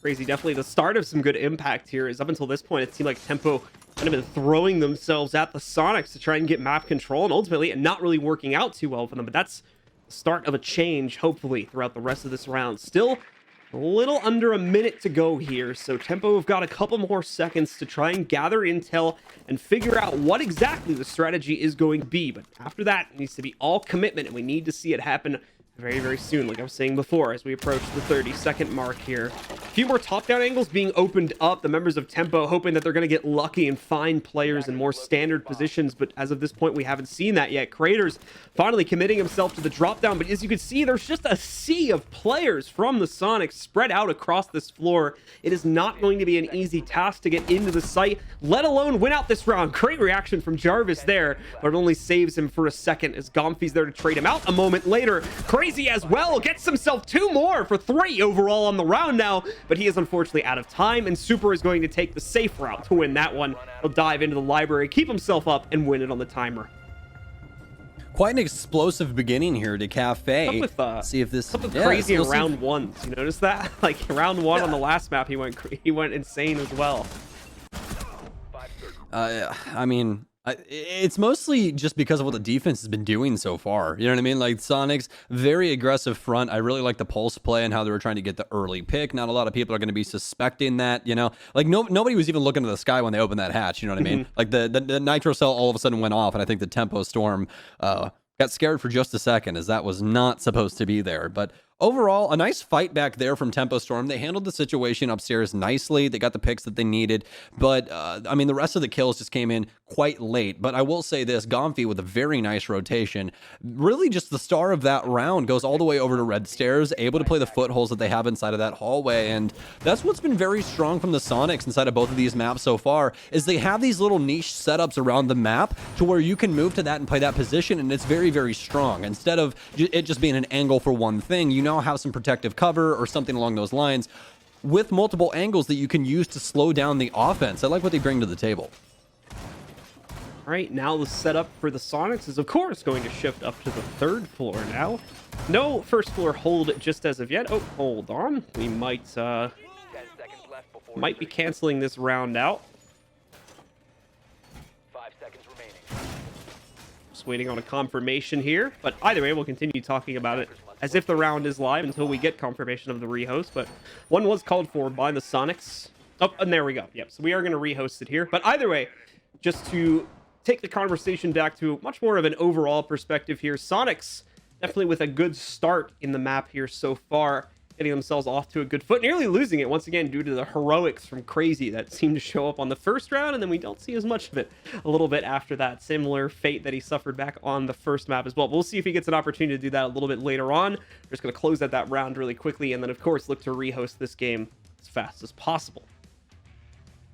Well, as we wait for them to get in, let's talk some things, man. There's already been quite a few rounds between these teams. Obviously, most of them have been Oregon, as we are on to Cafe, but I feel like the defensive setups, granted they are on two different maps, but have a lot of similarities in what the Soniqs have been doing, what their game plan is up against Tempo Storm, and it seems to be a lot of pacing control. You know what I mean? If they don't try and handle a problem that the Soniqs have presented them, then they'll be very aggressive. But if they try to, they'll be passive. They'll play their angles. It's just very nice setups overall. What's your take on it? No, I kind of agree with you for the most part. Soniqs have been playing their game like exactly the way they need to here. I like the weighted aggression that we're seeing, especially in the early round, and the best part is too is they don't seem to be like overplaying their hand a lot, which is a trap a lot of teams seem to fall into with their roam games, where they have a bad round with their roaming and they try to double down on it on the following round and still end up just losing more and more, which leaves the anchors just like kind of out to die in like a 2 or 3vx, however they have their setups positioned. But I've noticed that like when Soniqs have had bad rounds with their roam game, they pull it back. They try to restrain it a lot more on the following round and kind of, feel it out a little bit more before extending that net out once again. So they're playing that part of the game really smart right now, in my opinion, as well. And that's leading to not necessarily the most impact in the early round, but it's keeping the team consistent as we get to more mid and late round situations, which I think is giving them a much greater capability to actually win out rounds as we get towards the closing moments of each one. Yeah, actually, that brings up a point that you and I talked about earlier. We talked about in map 1 how Soniqs were really, really good in the clutch. And I think that might be by design with these defenses, that they know that the Soniqs are good in the clutch. So if they have to be aggressive towards these positions of the offense and they get picked off, everything is still pretty gravy overall, just because they know that their site players can handle quite a few things. Granted, obviously, if things get drastic and the offense is in a 5 versus 2, then the Soniqs aren't going to fare as well. But if it comes down to, a 4v3 or something along those lines, then they definitely feel comfortable in that position. Not to mention, at least looking at the Oregon results, some really good heads-up play from a few of the members of the Soniqs, too, like that attic pinch we saw from their 2 roamers that were holding downstairs on one of their kids' defenses. That was really nice from them, and obviously put them in a great position to close it. They still nearly lost it after that, so there's still like occasional issues popping up in gunfights specifically, but there's not much you can do with regards to like critiquing that at this point. That's just a lot of that's just kind of the way the game plays out, and obviously like you got to hit up the DMs for fixing those, so there's not a huge discussion we can have in that part of the game. But overall, I think Soniqs are playing a really strong game right now. Tempo's keeping up as well. Just to talk about them here for a second as well. Tempo's still definitely keeping very close to them on the scoreline here, but possibly needing to bring just a little bit more for them to be able to actually close out a map here. I am a little bit worried for Tempo. Soniqs is very much in the controlling position, in my opinion, at this point in the game. I'm not worried at all, mainly because it's Cafe. I gotta be honest. Yeah. It's really defensive-sided. Even with the Wamai ban, it's still defensive-sided. Mainly because of like what we saw right there. It's very difficult to clear out Cafe, especially when you have a bunch of people shooting at you. So it's not the most fun map in the world when it comes to playing offense. So we'll see if Tempo can weather the storm here and get through this offensive side with a couple of rounds in their bag to make things just a touch easier. Let's jump back into the map now, folks, and see what we got cooking. We're going to be headed back to the same site with the exact same operators, so don't be expecting anyone to have some big brain change up. And okay. So I think what? Oh, did they really just do that? So they locked random site, I think, and they can't change it now. No, it's not that. Oh, what happened? Our observer locked the wrong site. So he clicked the site that they were going to probably, okay, and then locked that one wrong. because it would say that they previously won it, right? So a little bit of miscommunication there, folks. But hey, don't be too mad, guys. Everyone's human. Everybody makes mistakes. Trust me, I do them all the time, mostly on broadcast. So, that's just how it works. But you're back to us. let's continue talking about some things, John. As much as like we've already been through one map and we have to fill right now, I'm actually super excited for this. Little short-term podcast thing going on about the Soniqs Tempo. I'm down with it. But headed back to Oregon, let's talk about Tempo Storm, because the last time around it was mostly about the Soniqs. So for Tempo Storm, for me right now, I feel like what's really strong about them is that they've put their fragging players in really pivotal positions to shine. Like we saw in the last map, creators really stepping up there, dropping 20 frags overall for the L. If we see that again inside of Cafe, this could be a whole different story with Mark in. Yeah, definitely going to be the case if we are able to see overall that increased performance. I think even away from like the Mark thing though, we were still seeing quite a few players for Tempo stepping up to the plate in map number 1, which is often like a massively criticized thing when it comes to Tempo's play, is that oftentimes we don't see a lot of the individuals stepping up to the plate, and that aspect is very much missing from a lot of their games, at least in my opinion. And I think that I'm not the only one who has that opinion. But that wasn't necessarily the case here. I think we saw good examples of players like Dream and creators really having a lot of heroics on top of course, things like what we saw from Crazy in round number 1. So this is a kind of a promising individual performance that we're seeing across most of the roster right now for Tempo. And that's pretty encouraging signs as well for their capability to try to battle back into this series and open up more capability to take this to map number 3, of course. Yeah, I feel like as of right now, between these two teams, these are our two oddballs inside of the NAL right now. And really for at least for Soniqs inside of my mind, it really doesn't even seem to be a game style choice. It just seems as though things as they've grown have slowly separated in the likes of performance. I don't know really what's happening on that front, but the setups that they're bringing for offense and defense are strong. Like there's nothing really out there besides like some performance issues that we've been seeing that have really been hindering their success. So hopefully they can get back to that for them. But Tempo Storm, this is like two-faced, let me tell you. We've only seen the positive side one time, and it was very, very strong. But then they go up against TSM, and it really feels, as to me, as like TSM just crumbled that team. Like just took everything out from under them, and they had to start from square one. Yeah, I mean, really made them humble themselves a little bit there. Because I think it was too much, though. I think that's the thing. Like if I can be frank for you for a second, they got absolutely destroyed, and that is not good. That is not good for your mental. That is not good for your mental at all, John. I don't know how many people have done competitive things. A lot of people have played sports or whatever. But when you get destroyed by your opponent, and you think that you had a dog inside of that fight, it just destroys you as a person. Yeah. Like that's a mental challenge that you have to go through to overcome that. So for Tempo Storm, I really do feel as though they've just been putting the building blocks back together. It's not the fact that Tempo Storm is something terrible. It's the fact that Tempo Storm is back to square one inside of what they think their team is possible. Or not what their team is possible for, but what their team can do. I think that they can do a lot of things. I think they can get back to form and play extremely well.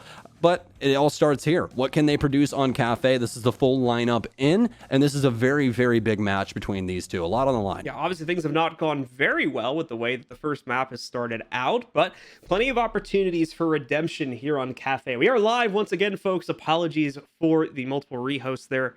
Just wanted to make sure we had everything squared away. So we're going to go back up to the 3rd floor as the Soniqs will once again attempt to defend this, and hopefully they'll be able to reinforce this time, as that was the issue that caused the rehost the first time.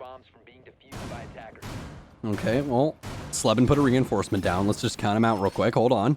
Easily. 1, Can 2. you reinforce? Got 2 down. 3 into the 4. Snoop Doggy Dogg and Dr. Dre is right out the 4 door. down. We're looking. I think we're good. I think we're good. I was really hoping that you were talking about Dr. Dre and Snoop Dogg, man. I said, you said 1, 2, 3, and then I said to the 4. Snoop Doggy Dogg and Dr. Dre is at the door. I think it's my fault. My talk back for like my preview, my microphone is like really loud today. So I've noticed I've been like having problems hearing people when I'm talking as well. That's to be honest, I have a difficulty with casting with you over the internet anyways. Like for some reason your audio for me sometimes breaks up, and it's not their fault and it's not my fault, but I don't know what happens. But sometimes like you cut out every once in a while for me. This is a weird, really weird thing, but that's the internet for you. Weird things happen all the time. Doesn't mean that we have to stop or anything like that. So Soniqs, pretty unique setup here. I really like what they're bringing to the table. I like that super reinforced downstairs.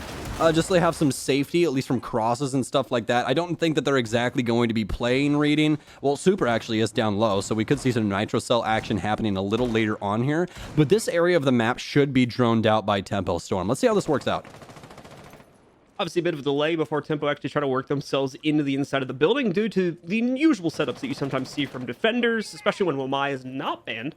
They can be set up in areas like Cigar to really get aggressive on players dropping into those hatches. Due to the fact that Wamai is banned, though, it's a much more restrained setup from the Soniqs. You can see, easily and Sleben holding the freezer and bathroom extremities from a little bit further back instead of playing from Pixel, as is often the case with Wamai in play.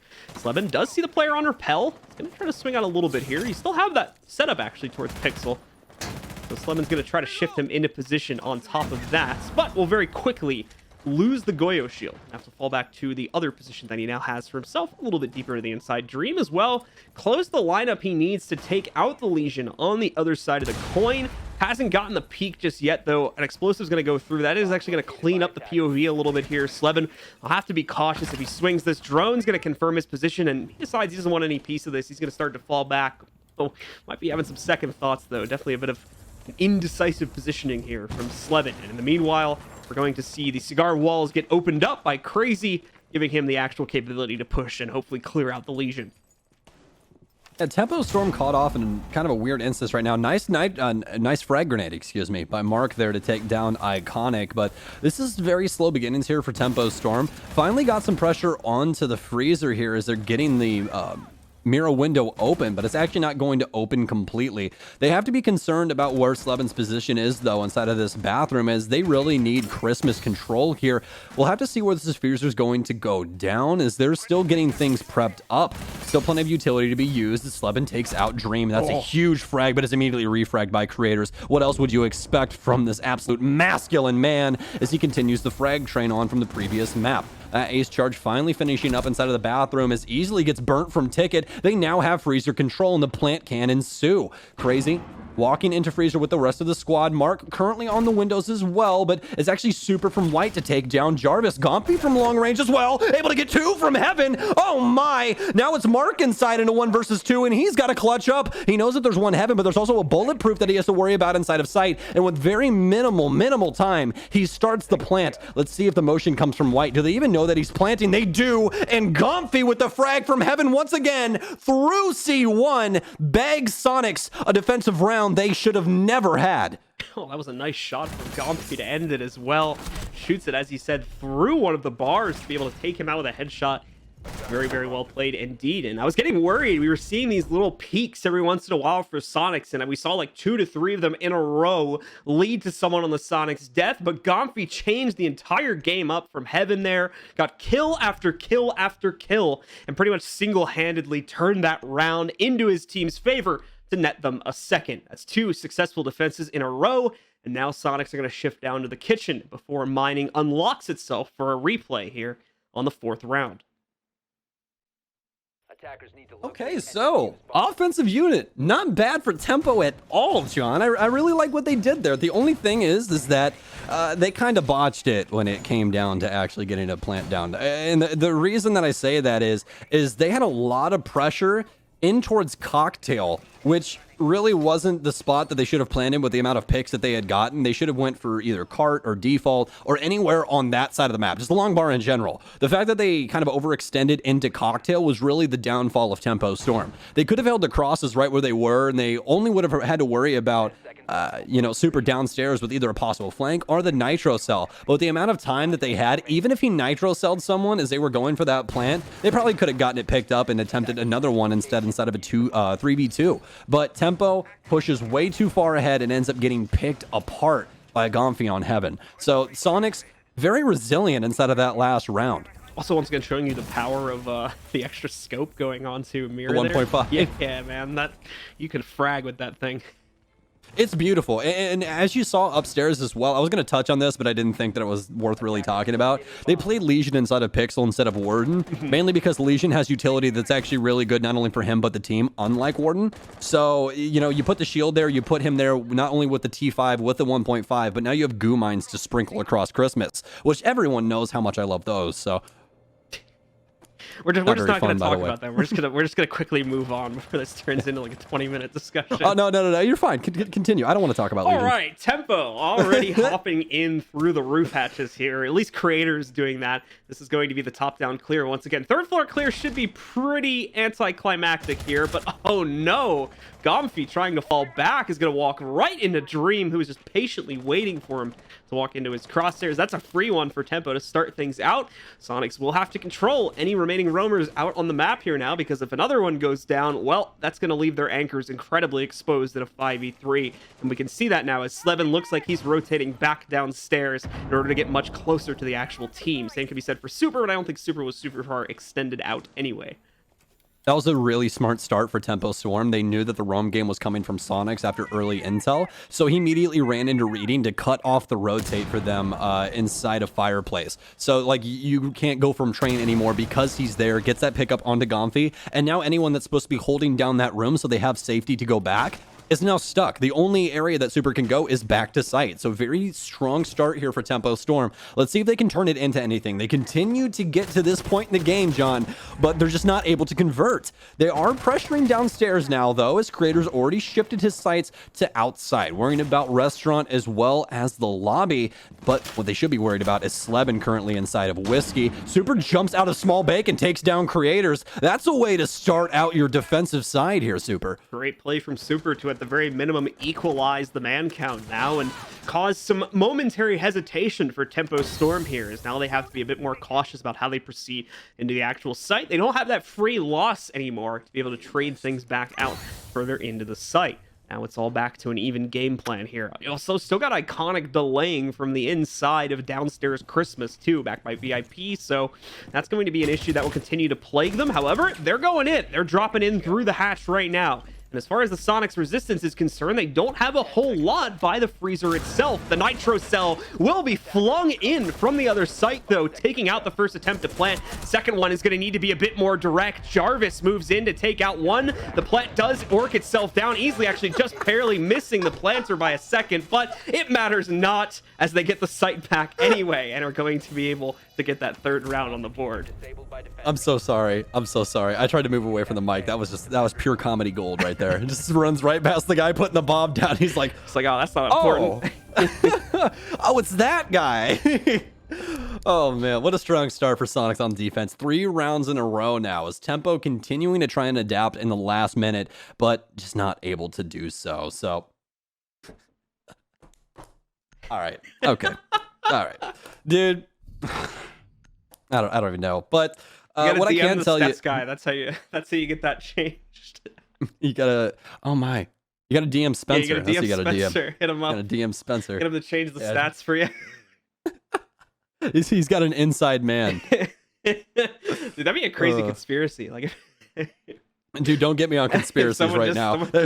Started like paying CGG to make them have better stats or something like that. I'm just realizing that possibility now since it's not like data driven. Oh man. And Spencer, can I pay you to have a positive rating if I ever play? I'd appreciate it. Thanks, man. I can't handle how much for like 100% cost in a game? Oh. Because no one's gonna go back and calculate it anyway. So if you like finish like third into first on your scoreboard, right? And someone's like, oh, 100% cost. That's pretty good. No one's gonna go back and calculate that. Not no a damn second soul. Guessing that one. You know how long it takes to calculate cost? I may have gone triple negative, but my cost was good. That's what matters. I assisted every single teammate in some way. All right, guys, back on to the initial site that the Soniqs defended, of course, back in round number 1. They've been doing a fantastic job so far with their defense here on Cafe, and are looking to double down on it with double victories on sites that they've already managed to take for themselves. Things are going to start out here in Reading Room, in fact, because I think they actually won Mining before, just to correct myself real quick, so it is a little different here for themselves, but either way, we'll see if things will continue to be successful for the Soniqs as they go back to the second floor. Well, very similar setup here for the Soniqs as they still have top pressure. Easily once again playing stack. Slevin inside of Cocktail. Jarvis shifting his sights over to White Top. Could put some pressure onto White stairs here, but he's just looking through the wall right now with his utility to see what they have upstairs. something that's IQ's very, very strong for. You can relay all of that information back to your team so they know exactly what they have to clear. So this is going to be a pretty strong start here for Tempo Storm if they're going to be able to get any pressure onto that top floor. Jarvis rocking the AUG as well, something that we don't see every single day. Mostly taken by, I believe, Uno, if I remember correctly, on G2 with that hollow suppressor setup. We saw him running quite often on the Wamai as well as the IQ. Slevin still holding strong upstairs as Tempo Storm's trying to figure out exactly what they can do, but they weren't aware of Slevin hopping outside. Jarvis gets burnt, but Mark with an immediate refrag, just not assuming that he was going to play aggressive. A little awkward there for Slevin. Nearly gets him the second kill, but fumbles on the transfer. Either way, though, the impact is made. Brings it down to a 4v4. Soniqs will have a little bit more breathing room to work off of because of that. And now Tempo still looking to get building control for themselves.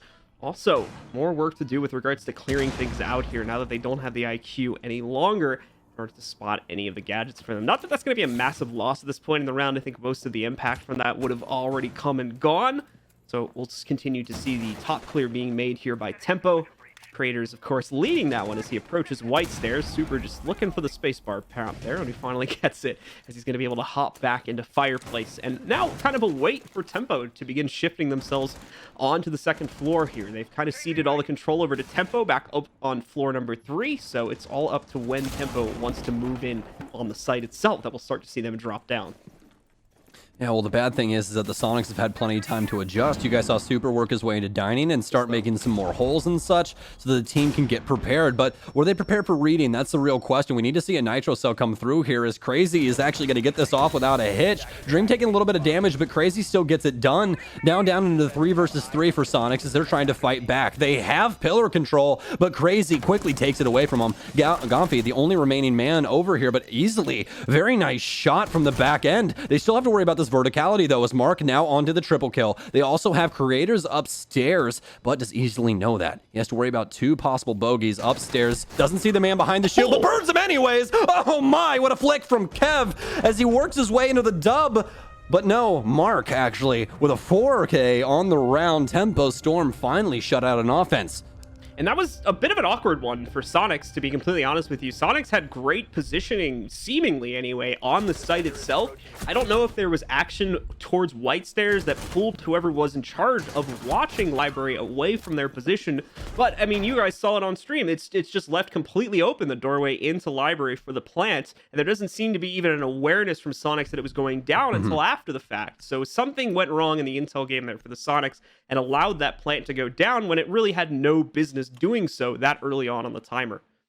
It got messed up in a major fashion, and I think that the thing that was kind of a messed up there for the Sonics is I don't know where they adjusted Iconic. I don't know, because so we had Super walk in, ping the wall. They did some more soft destruction and adjusted for what I assume they thought was a dining take initially. But right when the guy starts planning, reading, the smokes go down and such, and there was no one inside of reading at all to try and nitro cell him or anything. I don't know if the verticality had finally came through upstairs because we were mostly centralized around the players that were on site. But we could have seen Mark go upstairs and sledge some things up, which would have made it much more difficult for anyone to try and stop him from planting. Either way, though, really nice round there from Tempo, controlling the map and using the parts of the map to their advantage to push Sonics back into an area that they were able to actually handle them, able to get, reading out of their control, get the plant down, and then eventually convert the round over. Yeah, I did notice in the post plant they had a pretty good pinch on anybody that would have tried to swing out from dining towards White Stairs or even try to move from dining over into Library itself. So I don't know if that contributed to the capability of them not being able to stop the plant, but I mean, once that plant was successful, the issue really compounded itself because of the fact that so many members of Tempo were still hiding on the 3rd floor and already had all those angles established for themselves.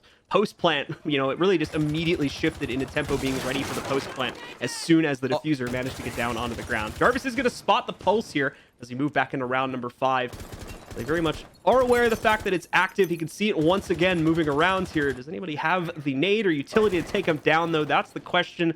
Sledge is nearby, but Iconic is going to drop down to their floor here, so he should be safe from that, at least for the time being. Good read from Jarvis there, as that was really, really needed. That's the second time we've seen a very aggressive Nitro Cell from Iconic, but obviously he doesn't know that there's an IQ on the board, so pretty easy to handle him when you have one.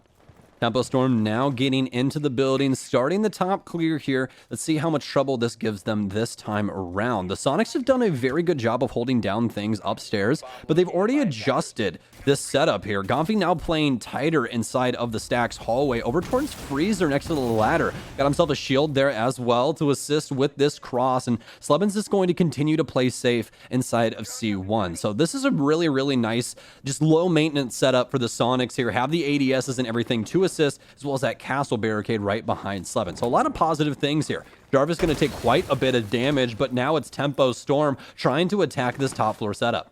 Mark looking for a headshot here. He's going to miss the opportunity, though, as the player on the other side will drop down deeper into the inside of the closet here. Gomfi's still nearby, though, can still find the impact or potentially get taken down. He's got to be a bit careful about this and how it plays out. He's going to hide himself on the inside of one of his smoke grenades, but unfortunately, that obscures his vision pretty heavily, too. So Dream's not going to have too much of an issue isolating him out in the corner, taking him down. And once again, Tempo will get themselves the early advantage here as it's brought down to 5v4. Going to be pushed even further, too, as Mark finds another kill here. Now at a 5v3, he'll continue to do soft destruction to open up more angles to work with here. Dream finally taking some hits as he falls, trying to figure out exactly where it came from, but minor issue for the time being is he's working on opening up the library hole. Well, 30 seconds as Dream walks his way through reading. This isn't sight. No, it's not. It's actually engine as well as dining. So good pressure here for Tempo so far, but Sonics have accounted for this as Slebin gets 2 big kills inside of engine. Jarvis and Mark both down. Iconic makes it even more difficult for them to try and fight out of this hole. It's went away from an equal man count now into the Sonics' favor. Only 10 seconds remain as they need to make something happen, but I don't even know if they know that there's a man laying at his feet. Castle easily just gets away with it. He's almost able to get 2. Can he do it? No, Creators firing back, but very minimal time is going to make this damn near impossible. Still gets the pistol whip, but Sonics once again win on time, John. That's 2 times in a row that they were not able to convert those rounds. Crazy, just so unfortunate with what happened to him there. The pulse of the castle sitting right below him, hiding in plain sight, but he fails to realize that even after that third Selma charge detonates and becomes the very unfortunate victim of that hiding spot there. That's the beginning of the end, really, for the folks on Tempo for that round, as Sonics are able to claim a 4th defensive round here. Possibility to make it 5, and for you, Stokes, to have like a 300 IQ prediction based on what you said in the pregame if we end up with that scoreline. As much as everyone loves to tell me that, like, you know, I don't know that much, I kind of know something every once in a while. A little bit, kind of, sort of. They kind of pay me the bucks for a reason, you know? Anyways, getting back into things that actually matter besides me just gloating about stupid stuff. Sonics, really, really strong so far on their defense, and I really think it's because of the mid-round adjustments that they've been able to pull off. This is some really good IGLing overall on these adjustments and what they're able to actually do to Tempo Storm. Every single time that Tempo feels like they have a situation figured out, Sonics adjusted in some way to make it very difficult for Tempo to deal with. Like last time, they really didn't respect engine. So, you know, Sonics get away with a really nice 2K and instead of, you know, Tempo taking control of the round and winning, which you should in a 5v3. So it's just awkward stuff like that Tempo is not able to fight through, that Sonics have done a very bang-up job of creating. And as far as my memory serves me correctly, too, that was also an issue when Tempo attacked it back in round number 1 as well. There was a lot of presence over towards mining and the area just below the red stairs in that hallway that we never really saw exercised here. Gomfi really wants this drone dead that he knew was placed there, so he's going to run right out and take that out as the round begins. Makes it out of there just in time, too, as there was a couple players spawning at the docks, so he needs to get back inside very fast. All right, well, Tempo Storm mostly centralized around a red take. And yeah, as you said, like earlier inside of the game, they're also running into some of those issues. And I think that's a really good point. We don't talk about that too often on the desk in general, is that these mid-round adjustments are truly what win these teams a lot of games. So as much crap as you guys do enjoy giving Super, sometimes he does make some good adjustments, man. I'm just putting that one out there. That's all I'm saying. I'm not saying that I'm a Super lover, but I'm also saying I'm not a Super hater. That's what I'm saying. And moving swiftly on from that. You're welcome. Yeah, that's gonna get used like 80 times. Now. What? I mean, sure, why not? Use me, John. It's gonna become a new thing. The super lover, super hater thing. I don't know. Not a super lover. Not saying I'm a super hater either, you know. I'm just not. I'm not saying that. I'm saying he does some good stuff sometimes. That's what I'm saying. Definitely true. As our players, yeah, absolutely true. As our players move in, we're going to see one of the Valkyrie cameras quickly get taken out. That's that Ping 2.0 system coming into the picture there to help out Dream swiftly eliminate that without having to search on the chandelier for it. Drone work is still very much the name of the game right now for Tempo. As we scroll through all the players, you can see that good 3 to 4 of them still actively droning things out, whether it's for themselves or to support another teammate pushing through the map. As Soniqs continue to sit here and very much play like a horizontal setup for themselves here. There's not much top-down play happening at the moment for the folks over on the Soniqs. They're very much waiting for Tempo to try and take the site, because they did have some extended third floor and second floor control when they played Kitchen previously, but as far as I can remember, it didn't really go that well for them. So this is a pretty smart move to just pull it back and play downstairs, because that's where they eventually won the round, was on the horizontal hold in the last like 30 to 40 seconds of it. Correct. I think it's a really smart change. And yeah, what you were referring to is the last time they had that roam game going on that we've seen a lot of teams trying recently, which is open up the freezer hatch, everybody hold third and second, and then eventually fall back into sight to assist the team, right? Well, Tempo Storm immediately got control of reading and cut off the rotations for all of the roamers. So Soniqs thought better of that situation and said, hey, we don't want this to happen again, so let's just play horizontal instead. And it's worked out really well. I mean, this is the first guy to touch the actual first floor here, and we only have 30 seconds remaining. So I would say it was a very smart adjustment here for the Soniqs, but now Soniqs need to make something happen. Tempo Storm's going to be coming pretty fast here, as Iconic still holding down VIP. Lots of verticality here for Tempo Storm, but no picks able to happen from it, but easily gets picked apart, excuse me, speaking of which. Dream almost able to get 2. They've worked themselves into freezer now off the back of that smoke grenade from Iconic, but now Tempo Storm lighting up the scoreboard. Know that one's inside of Whiskey. Slevin's the only man left alive now after the smoke finally clears, but it's actually Creators on the bomb chassis to take him down, and Tempo Storm in the dying seconds find round 6. One thing we haven't been able to talk about too much here is when Tempo Storm are able to get themselves to that point in the round, their entry capability is actually looking very, very strong right now. Specifically, you know, just looking at that instance right there, that's the second time now we've seen them actually get off to a pretty good start, being able to drop down from the hatch and argue for some good map control for themselves. Unfortunately, in the first round, wasn't really able to follow it through due to the nice hold the Soniqs had set up for themselves. Not the case here, though. Tempo brute forced their way through it after getting hatch control, and then are able to finally close out on a second round for themselves, just in time too, as the half is now over and they get an opportunity to start swinging this back on defense. Oh, well, Soniqs, this offense. Ooh, I like what I'm seeing here. We're 6 picking off of the Maverick, jump on into the Lion for Super. This is going to offer a lot of things for the Soniqs here.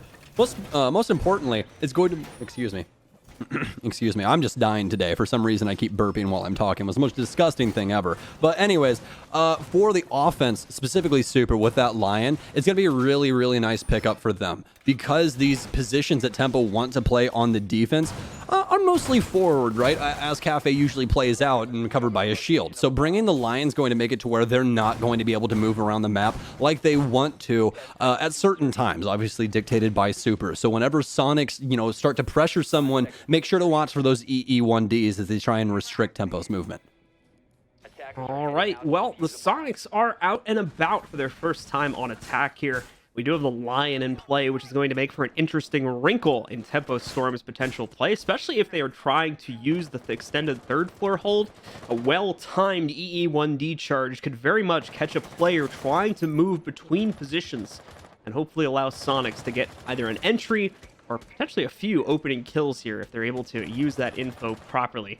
Got the usual hold here from Tempo on the third floor, with most of the focus being on top white and cocktail.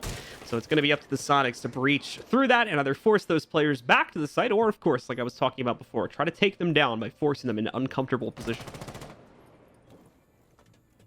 Gomphy already with some white window pressure, so Tempo have to respect that, especially with this top hold that they have going on. Looking very similar to what we saw from the Soniqs once again. So these guys on the same page, at least when it comes to team play in between these two. Slevin, though, working his way into Christmas with the rest of the squad. This top clear needs to go well. Hopefully they can use somewhat minimal utility so they're actually able to use it on site, but they've already burned through a lot of these ADSs. Look at that splash damage now, but still have one ADS that's good for at least one throwable for the time being. Good delay so far by Tempo Storm. Tempo going to get smoked out here, specifically Creators, I should say, going to get smoked out from his position. Trying to watch and see if there's going to be additional pressure working its way into the main bar upstairs, and he's right to assume that. Marco gets spotted out by a drone passing by, and I think the drone might have actually survived that too, so follow up on that a little bit later on. Gomphy now with the intel established, just waiting for his own capability to push through. And more support is not far behind out in the main bar. There's the first of the EE1D charges here. Tempo Storm want nothing to do with that. So both of the players that were still positioned upstairs are going to swiftly fall back through the hatch and look to control the actual site itself. That's full upstairs control. Now under the control of the Sonics. They've got a minute left to transfer it on site. Yeah, and they need to make it happen. We saw Tempo get here quite a few times and had to struggle to convert, but we'll see if Sonics does any better with the pressure. This verticality working out super well for Iconic right now. Clearing out the back end of reading. Looks to be a reading plant right now for the Sonics, but oh, crazy. They weren't accounting for anyone to be downstairs. Sleben gets taken out practically from the trees. Weren't even ready for that one, as Crazy's going to continue to hold down Brown as well. Tempo Storm continuing to thwart Sonic's plan. Second EE1D in for the Sonics, as Iconic's going to take quite a bit of damage, but Dream gets down in the process. Iconic traded out, but oh no, Creators has worked his way up the staircase, and Tempo's all over the kill feed. Gumpy works his way into Cocktail, drops down the hatch. I don't know if anyone's heard him just yet, though. He's the last remaining member for the Sonics inside of this one before. Able to fry Mark as he works his way through reading, but not accounting for the Valkyrie. Sneakily hidden behind the casing as Crazy steps out, reads Gumpy his rights, and puts him right in the Hearst. Yeah, you're not going to be expecting both those players to be stacked up like that, so nice little change up there from Tempo at the end to guarantee a victory for themselves in round number 7, and more importantly, bring this game back to very close standings now at a 4-3 scoreline. For the folks on Sonics, it's still 3 more away from being able to close things out and take the series. It's now 4 away from Tempo being able to take us to a map number 3. Great start, and a great adjustment that we saw there as well, I believe was from Creators on the Jaeger in that last round, that after he got pushed out of the 3rd floor, rotated all the way back down towards the red stairs and eventually made a play back up on the 3rd floor from top red stairs, taking out massive numbers and definitely killing most of the offensive pressure that Sonics had coming from a top-down angles at that point, and of course putting it into that awkward 1vx. Very, very nice explanation there, my friend. Oh, by the way, just to update you all real quick, it was not Uno, it was Citizen for G2. That was my bad, trying to pull it from memory there, but so all of you guys can stop arguing in chat, it was indeed Citizen. So that was my bad. Apologies on that one. But jumping back into this one, we'll have to see if we have any AUG gameplay, so that was relevant. We don't, because Wamai's not on the field, so there you go. So no AUG gameplay, but the Sonics still bringing a lot of strong utility here. We're still going to have Iconic on the sledge. Nice pickup here, especially for Kitchen. See what they want to do with that. Besides that, though, Tempo Storm looking very strong on defense.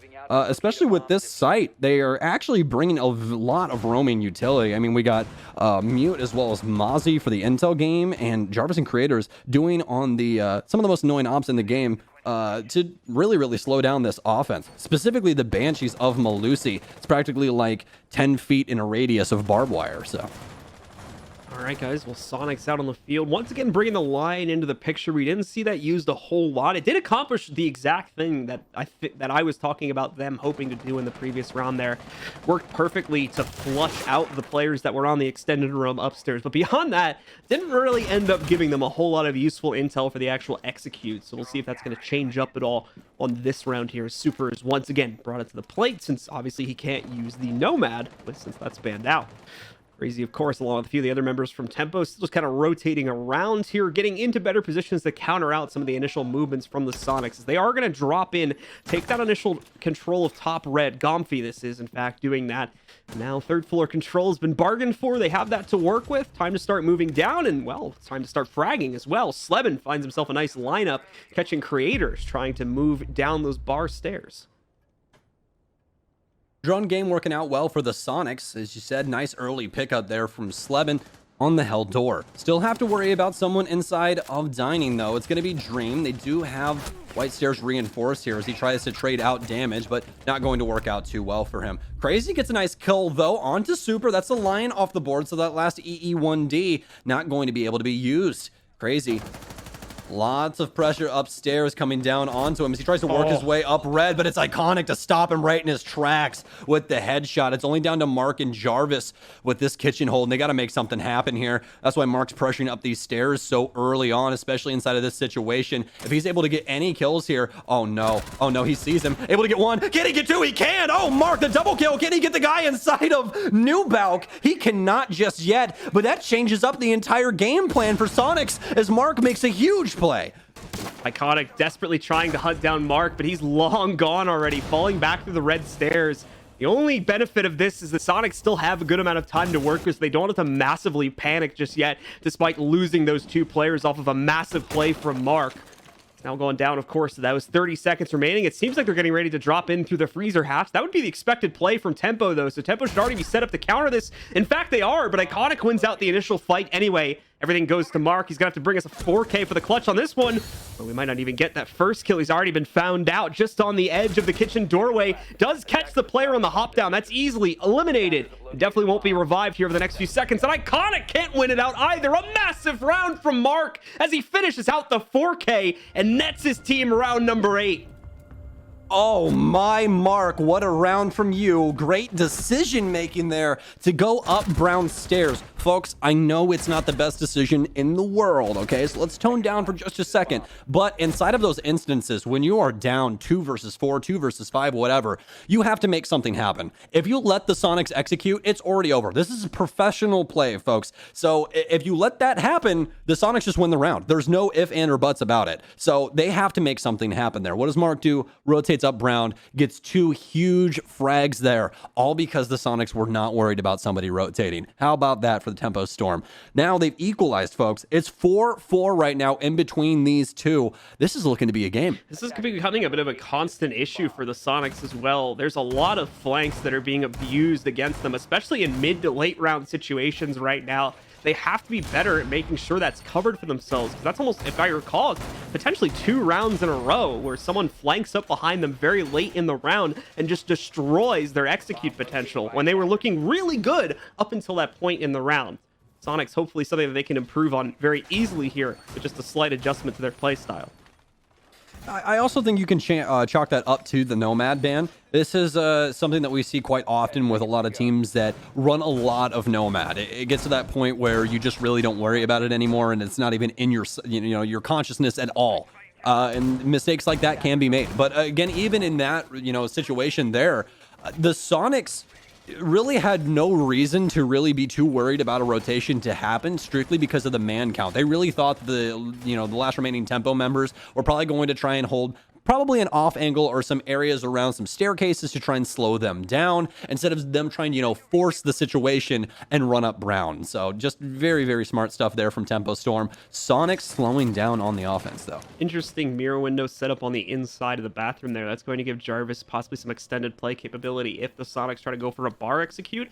Also double reinforced out onto the site, too, so he does not have the dual angles to work with that we saw Sonic setting up for back on the first half. He would have to swing to Pixel if he wants to contest anything out in Cigar itself. He might have a slight angle on the very right side of the room, too, depending on the way it's aligned. But once again, things are going to start out well for Tempo here. Mark's going to continue his rampage as he picks up easily at the beginning of the round and drops the diffuser.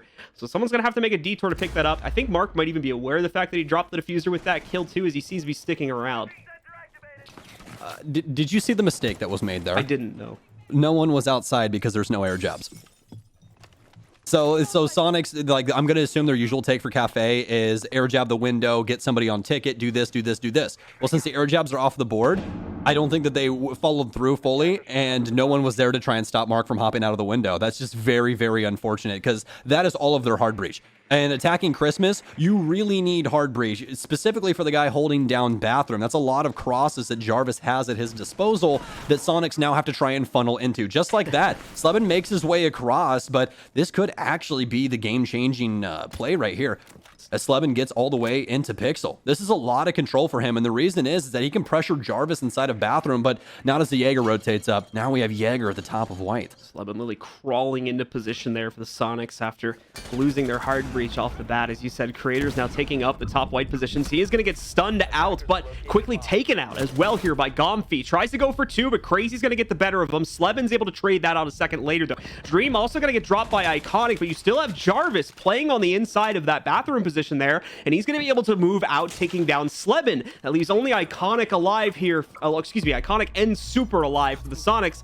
Try and pull out a 2v2. Plan should be pretty safe due to Super's repel position, but no, in fact, we are going to see a 1-for-1 exchange. Diffuser does go down. Super should be able to dodge that Nitro Cell. Mark's immediately going to jump onto this, but Super never left repel. He just got to move up here, take him down. Mark reads it though, can hear the repel swings. He's going to jump off and try to take the duel now. Mark jumps back onto counter Diffuse, just baiting it right now. Oh, Super with the scope in and quick shot to take out Mark. Sonics will take round number 9.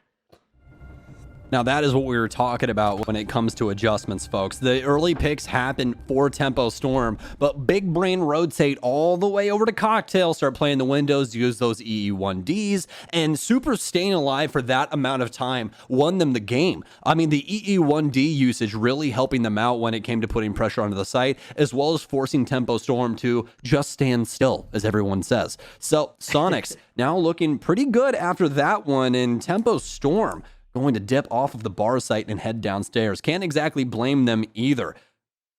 A beautiful recovery as well, considering the way that the rounds started out. Tempo shouldn't get too shaken by that, though. Tempo's been doing a fantastic job of controlling the early rounds to a massive degree, and as long as that continues to be the case, Sonics are going to continue to struggle to take up positioning and, of course, lead themselves into executes for the sites. So that's definitely something that we pay attention to once again as we move into the 10th round here, and potentially a split point between these two teams. Sonics could really start to run away with things if that last round does indeed become the turning point, but Tempo could go right back to controlling these defensive rounds as they've been doing before, with a lot of their great roam presence that's been showing up and constantly surprising Sonics all across the map here. Well, there's a lot of things that Tempo have been doing that are just new. You know, there's a lot of things that we haven't seen teams bring, and I'm not going to call it unorthodox or anything like that because, I mean, within like recent times, Siege has really been like a team, you know, well, not recent times, at least for me, I'll be honest, at least for me, coming up with like new stuff and things like that. We've seen a lot of teams begin to innovate in their own play style and bring a lot of new things to the table. It's been super enjoyable being a Siege fan recently because of that. I think that we're going to start seeing Thatcher get played a lot more as well, and, you know, more meta changes coming through, especially with Ace and all that kind of stuff being more prevalent now. So, I mean, Tempo's really adhering to that and, you know, moving forward inside of their strat making, especially bringing more Mira now. I mean, we've seen quite a few Mira strats so far by Tempo Storm, where it used to be Mira would be up and no one would play her because no one had strats for it, you know? So Creator's going to start us off right here for Tempo Storm fans as he takes down Iconic. That's the soft destruction gone for the verticality. We'll see if they can continue on through this. Super now tagging up one of the members of Tempo Storm, Mark, now very low. Mark's position, though, makes it incredibly difficult to put proper pressure onto the inside of Cigar, but he's going to be taken care of. Jarvis with the run out, though, is going to be able to take down Slevin and make sure Tempo stays in control. Brings it down to a 4v3 now. The Sonics don't seem too dashed by that, however. They still have hard breach capability. They still have their intel coming from Super, and they still have the soft breach through Gomfi with both charges available as well. So Sonics can still get the job done. They've just obviously got to be very careful once again about how they proceed forward, because just like the previous rounds, another run out here and another aggressive play from Tempo has cost them an extra player. You can see this as well. One of the Valkyrie camps still alive is getting great intel onto Easily position right now. So we could see the beginnings of another aggressive swing if the Tempo Storm roster really wants to try and play for that. Kind of lost the opportunity now, though, unfortunately. My bad. Apologies. Oh, you're friend. good. That was awkward timing. It's all good. Anyways, so the bad thing is for the Sonics right now, though, is it isn't really even the man count. It's the utility that's going to be damaging the Gomfi didn't even mean to kill that guy through the wall, but I think he got away with it unless that guy repeaked. I don't really know what just happened right there. My screen all of a sudden became boxes like I was playing Minecraft, but no, he ended up killing the Mira. So very big pickup here by him. Anyways, the Sonics utility is what's really going to hinder them, as well as the intel game. They don't have any frag grenades or anything to prevent people from playing on these windows. All they really have is the vertical play, which is being utilized right now. I believe second to last EE1D. Yes, second to last EE1D being used for Super here as Gomfi and the rest of the squad now trying to get this vertical play going. Obviously, it would be much easier with the hammer, but the breaching rounds do just the same job. Obviously not as well though. Last EE1D now as Creators gets burnt off the engine and he begins his plant. The Overwatch is strong as Jarvis takes down Super. Gomfi working his way as well as Easley's actually canceled the diffuser. Stepping into the hallway, almost gets himself a frag but low on mag count. Gomfi gets the frag as Dream rotates into engine as Jarvis in a 1v2, but he downs the man with the diffuser and he runs away. Gomfi's gonna try and chase him down, but Gomfi, oh no, Gomfi, you can't get the kill, and Tempo Storm wins off time. Everything looks so promising on the execute there for the Soniqs after once again suffering from early losses, but unfortunately lost the plot in the site itself, got into a trade war, and time started to run out. Easily jumping off the plant there might have ended up costing them in a very big way. As a result of him getting off there, they don't have confirmation. He goes down a few seconds later, and there's no time remaining for the final 1v1 to be finished off there. The last player alive for Tempo just runs away and hides. And once again, we've got another round being won on the timer, this time by Tempo, and this time to tie the game up at 5-5. Just, that round overall, it was so back and forth. I think that's the best way to put it. It was a really back and forth round, right? Especially early on. We saw some nice picks happen from Tempo Storm, some hop outs. There's a bunch of things going on early game, but when it got down to that late game time to execute, the Soniqs actually have a very strong entry point onto the site, especially with Gomfi getting that big impact frag on the ace. Oh, actually, excuse me, easily getting that very big impact frag on the ace, and then immediately going for the plant, but he doesn't stick it, and that's the biggest thing right there inside of that situation that could have changed a lot of things. Granted, they did end up getting the frag on the man that they were worried about, but Jarvis didn't even take any damage when he hopped off. I mean, if you saw, easily peeked the hallway, but I believe he ran out of bullets inside of his AK-12 and actually had to disengage from that gunfight and take his pistol out to try and help his teammate inside of Train. So all of a sudden, this is extremely winnable for Jarvis. Things are on kind of a very uneven timing on the offense. Steps right into the red double, fries the man with the diffuser, and just hightails it back into the other end of the site. So Soniqs, I mean, a little bit of a misstep there, but overall, just an amazing play by Jarvis. Yeah, great play from Jarvis ultimately at the end of the day, especially in the 1v2 situation there. Knew exactly what he had to do and accomplished it, you know, with flying colors there. Takes out the diffuser. Only about 5 seconds left. He can run away from that one if he takes the duel. Obviously, he's hiding at that point. If he goes to the plant, that's an easy kill, as he has to confirm that one past 0 timer, and there was only about 4 seconds left. So, Tempo now back into a tie position with the opportunity to swing this back under their control and send us to a map number 3. Soniqs definitely probably getting a little frustrated at this point here with the way the last few rounds have played out and how often they've just run into these setups here. Oh, that's going to be really unfortunate for Crazy. He ends up almost accidentally peeking into Gomfi, and Gomfi survives with probably a single health point here, but still, Gomfi ends up winning the fight. Very unfortunate for him. I'm pretty sure if the drone wasn't there, that initial bullet actually would have been the deciding factor in between that gunfight on who would end up winning. But the Soniqs now with a lot of pressure into the top and mid floor, but I don't think that they know that someone's actually on white stairs. Gomfi currently working up here as well as has another member of Soniqs up top. Tempo Storm might be able to win a round purely based off of what Creators is able to accomplish here. I mean, this is some major pressure, and if this goes unchecked, this is practically the whole round once again out the window for Soniqs. They actually didn't even know he was there. Easily now dead, and that's the hard breach gone.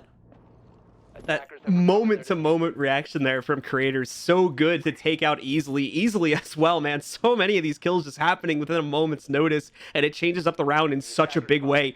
You still have Dream at the bottom of the hatch here as well to deal some damage in the event that the Soniqs want to try to go for that play. We do have one of them rotating back around, possibly to work their way in through the garage soft destruction instead. That could help to potentially deal with the position on the inside of VIP.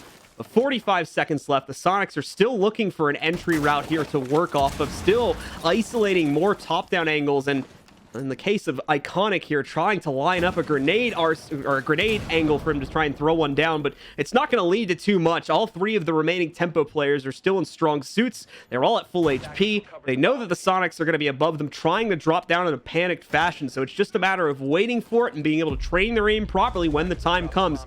Here they roll in. Jarvis immediately going to shut down Slevin when he tries to push forward. That's Diffuser going down on the ground. Iconic does retrieve it. Now he's going to try to go for the plant pretty much on his own, though. Super is here to assist. The Nitro doesn't kill Iconic, and it looks like he's going to get it off. In fact, he does. Super putting additional pressure on for the main kitchen door here, and he's not the only other player left here as well. You still had another one upstairs in the form of Iconic, but he's now gone, so it truly falls to Gomfy upstairs, and Super still playing outside by Whiskey here. Super, of course, is peppering in shots, hoping to delay the retake here as they don't have anyone directly on the Diffuser. Gomfy looking for that player. Super falls. Gomfy needs to find the angle. He can't see him. Mark's just going to sneak off the Diffuse, and Tempo get themselves yet another round, and more importantly, up on the map point.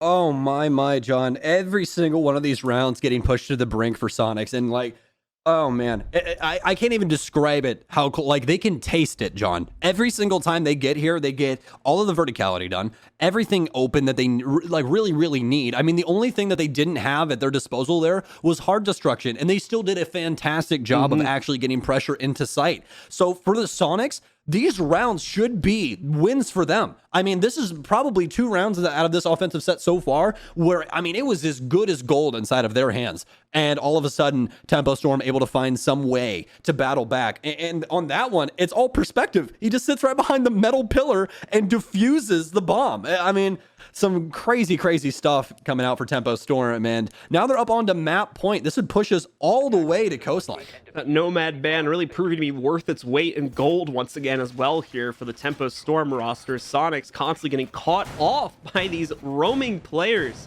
that are in somewhat unorthodox positions here, but are still catching Sonics nearly every single time they try to make a play. Like we saw at White Stairs there once again in the last round, obviously to take out their hard breach capability, slowed down the Sonics push, and definitely hurt their capability to try to set up angles towards the end of the game, since they didn't have any hard destruction set up in the site to give them better post-plant angles.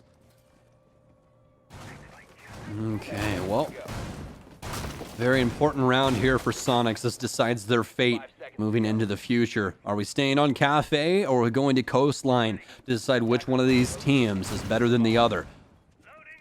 I don't really know. Couldn't tell you. Tempo Storm's looking really strong right now. Sonics, though, these offenses, once again, very close to completion every single time. So I really feel like this weighs on how Tempo plays out these defenses, on how successful Sonics is going to be. Tempo not afraid of playing aggressively. Creators moved all the way up inside of Shaiko's spot. This is a regular one for people. Very good angle for a lot of things here, especially the hatch and the skylight. But Creators immediately going to dip out as he continues to peek on through. He's going to fall back to a safe position on the inside of Cocktail. Has a lot of reinforcements to work with here, as well as utility, so should be in safe regards for the rest of the round. May not be the end of Creator's aggression, though, so we'll check back with him a little bit later on if he decides to try something as well. Because of this fact, though, Gomfy and a few of the other members of the Sonics have been able to move into Cigar with relatively little pressure being thrown at them by the Tempo roster. The beginning of the top clear has already begun. Just going to have to try and fish out players like Mark a little bit deeper there on the 3rd floor before they fully have control and can start working on their execute. And if they do it just within the next few seconds, that's once again great overall timing here by the Sonics with regards to them getting map control here, with still about 1 minute and 45 seconds for them to actually set up their take. But Creators is still up here. They still have to deal with him, so they're not in the clear just yet. Same can be said for Mark. Oh, and Mark's actually going to get taken down by Creators. A good save potentially there from Mark, because he didn't seem necessarily ready. Iconic will get a kill on Jarvis somewhere else across the map here. Another EE1D charge getting utilized. Mark ready for the swing at the window, but he's not going to get it, and just constantly throwing off the Toxic Babes over in Whitehall as well to prevent any pushes. Another swing from the window player. It's Slebin, in fact, that's going to be able to take down Creators, and it's now left Mark in a very precarious position. But he's not alone. Crazy's also worked his way up White Stairs and is providing additional support in the event they push down Whitehall as well.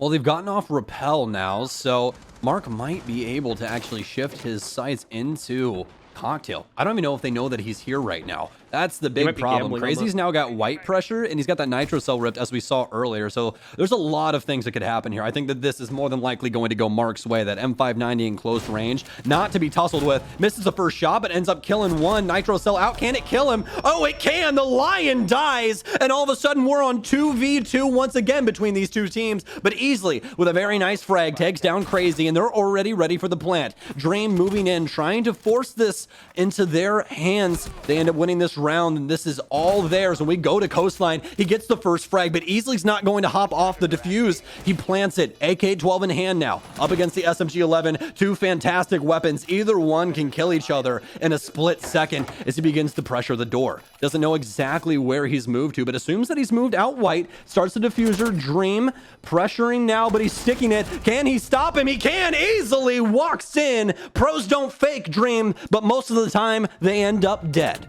Nice play from Easily there to shut things down in the 1v1, but once again, Soniqs coming so close to the brink, finally able to at least shut down this round in their favor. But in this case, it's only going to trigger OT. We've got 3 more rounds coming up here. First team to 8 is going to close out on this map. And as we've already mentioned a few times here, in Sonic's case, it's going to win the series. Tempo's case, it takes us over towards Coastline. And once again, man, Sonic's constantly getting tripped up by these little things that aren't checked for, as we see Mark able to find Impact from hiding just at the edge of the White Hall outside of Cocktail.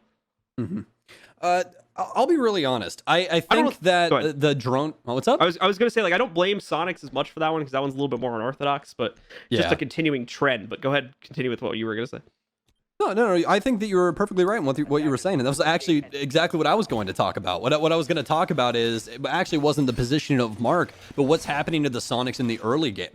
The drone economy is strong. They've been very good with their drones, but when it gets down to those last little moments, mostly past like 1:30, that's when things kind of get drastic for them. There's no real intel gathering for them, obviously, because it's all on drones. I mean, there's no other utility to try and help them with that. So when the drones all get shot and they no longer are able to check anything, because most of their drones will be dedicated to flank watch or something very important, then they have to go throughout the map and try and find where people are. And they continue to get caught up on this, which is allowed Tempo Storm to make quite a few adjustments inside of the mid game that brings them back into the match almost every single time. So for Soniqs, I think it's just going back and checking those boxes. Just because you assume something's clear doesn't make it so. Yeah, and that's part of the issue here, is that's often been the problem for the Soniqs when it comes to their attack, is just not checking or not watching things, and it's constantly, and I mean constantly, because it's been almost every single round.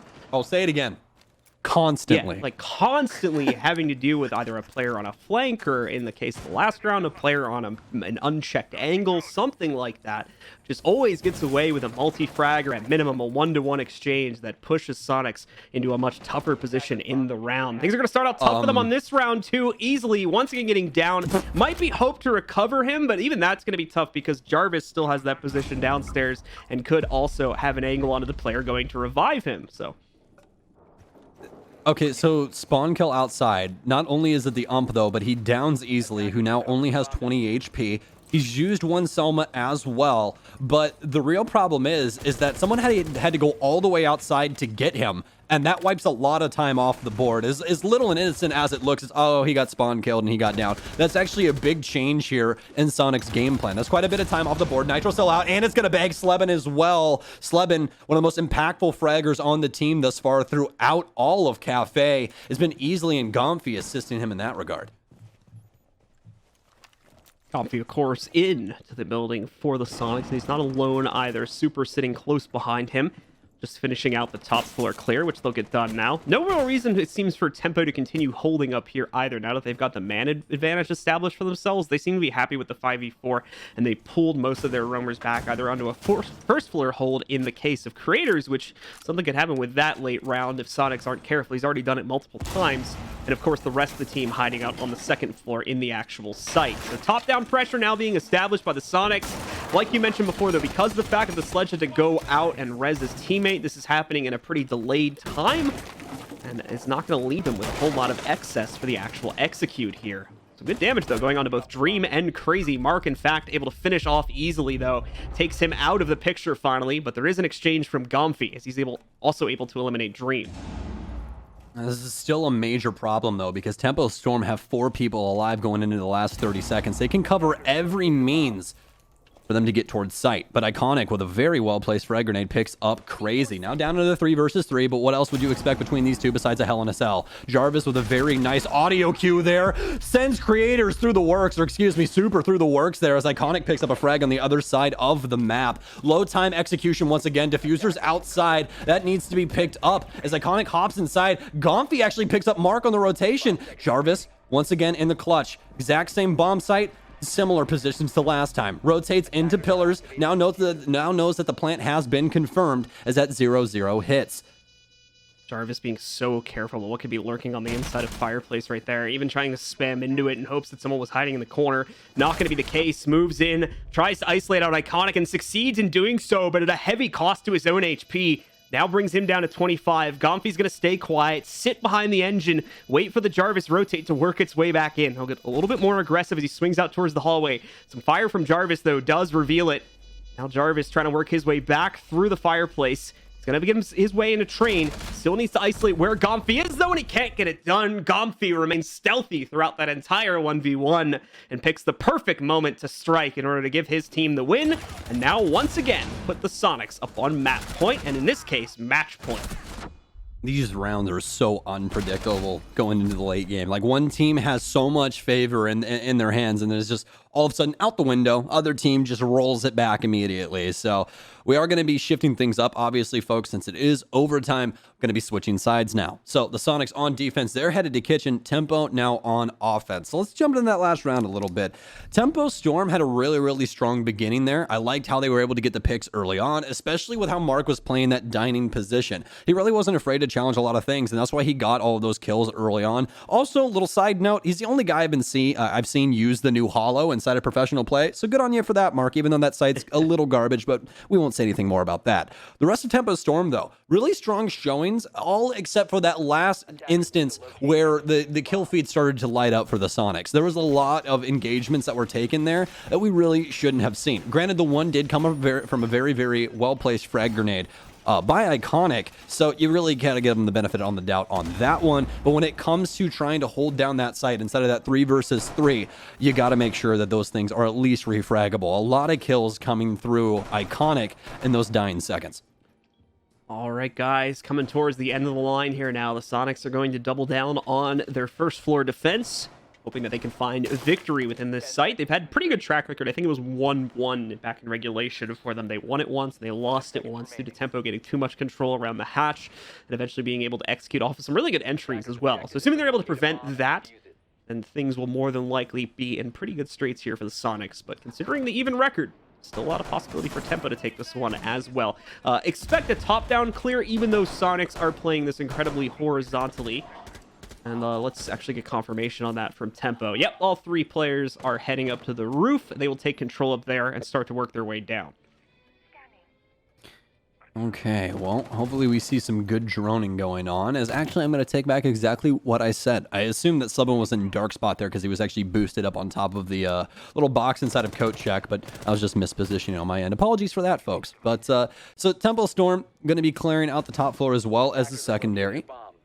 Don't have to worry about too much, though. As previously stated, Sonics on that horizontal hold. So we'll see if Tempo can do this just a little bit faster than they did the last time. Once they drone out the top floor and start getting some mid-pressure here, we're going to see that verticality come through. But that's where things start to change. Sonics are mostly set up for a white take here. As you guys can see, we have the smoke back in VIP, but that doesn't mean that things can't go awry for the defense if that does happen. Actually, the round that happened on Kitchen for Tempo Storm happened by them flooding into sight from white through Iconic smoke. He smoked off his own angle, couldn't see them cross, and they ended up working their way in that way. So Tempo Storm very resilient when it comes to trying to get that diffuser down. All right, guys, about half the round having gone by in a very, very quiet chain of events so far here. Tempo trying their darndest not to be able to make any mistakes on the way to the site, which is often the case back in the initial regulation half. Not seeing as much of that this time, though. And the Sonics as well, not throwing a lot of aggression at them, just like was the case after the first attempt was made by them. Even though that attempt was successful, the roam game was not necessarily. 2 Selmas are going to be used to be able to open up the hatch here and give Tempo their more than likely entry point that they will try to use, considering they've used it on both of the previous attacks on this site as well. Could expect some additional pressure to come towards the white stairs, but as long as Iconic maintains this position, the Sonics will be in pretty good shape to make sure they continue to control this round. Iconic, seeing that the smoke was tossed in his direction there, is going to instinctively throw down one of those toxic babes. He knows the execute can't be too far away. Start to swing a little bit on the white angle too, just in case anyone's nearby. Mark with a missed opportunity there. Does see a player going past his vision, but thankfully he's going to make up for it with a very well-placed nade, taking out Gompy, but Iconic is there just as quickly to trade it from his position at VIP. Easily will be able to move in just below the freezer hatch, taking out Crazy as well. That brings it down to a 4v3 with only 20 seconds remaining. Tempo don't have any time to make up for this. They have to recommit, get themselves to the inside of the site, and here we go. Iconic shuts down another one, looks for the hatch drop, but is going to be unable to get it. Easily picks up that kill, and Iconic finds the final one from back out towards the Christmas tree. It's going to be the Sonics shutting it down after some very scary rounds. They retake control in overtime and end the series 2-0 with a final map score of 8-6 here on Cafe. Amazing matchup between these two on both maps. Tempo Storm having to play with Kens initially, but eventually getting Mark in. And Mark, what a game from him. 18-3-9, folks. That's a hell of a scoreline. But Tempo Storm just not good enough to win it out on Cafe. Their map pick at the end of the day, and both maps, not only one going to relegation, but the other one going to overtime. What a great series in between these two. But the Sonics now sending Tempo down the pole, and I believe now into relegation. All right, folks. Well, that is, like you said, Stokes, going to push Tempo Storm one step closer to relegation. Things are certainly looking rough for them, but a little bit brighter for the Sonics. That's going to do it for myself and Stokes for the evening. We're going to send it back over to the analysis desk one final time to break down this crazy map and match, and of course, have a few words with our winners. Take it away, Jackie. Much Blue and Stokes, a great casting. Have a wonderful night. We will see you Wednesday. But the Sonics seal the deal, defeating Tempo 8-6 on map 2 Cafe. Whew, man, this was actually really fun to watch, Velly. And let's just go through the highlights. There was some great plays here. I mean, fun ain't even a word, Jack. You see the plays left and right, easily popping off, slapping with the run out, almost getting a 2K. But this is the type of game I really wanted to see for such an important match, because you lose this, like Tempo did, and now you're going to have one more game to see if you go to relegation or not. And, you know, Jesse and I, we've been watching this match, and we've been wondering, okay, is the real Tempo going to show up? Is the real Sonics going to show up? And I would say that it's safe to assume, Jesse, that we saw glimpses. Yeah, for sure. And I think that, like, with the way these teams played today, they can be a lot more confident, you know, than their first stage performance. This was a really great match from both teams. Yeah. Certainly, you know, one that makes your heart race. There were so many post plants in that last half. Being a coach for either of these teams would, you know, this game took a couple of years off their lives for sure. Very stressful one. But in the end, you know, Sonic clinched out in overtime, and we got a lot of highlight plays out of it. So that's always nice. Yeah, and you know, Velly, we were talking about this. Tempo woke up, and Mark being on map 2 definitely had an impact. I think we saw the stats a little bit towards the end there, and I think he had roughly 18 kills. But he had enough. He had enough. Yes, it wasn't enough though, unfortunately.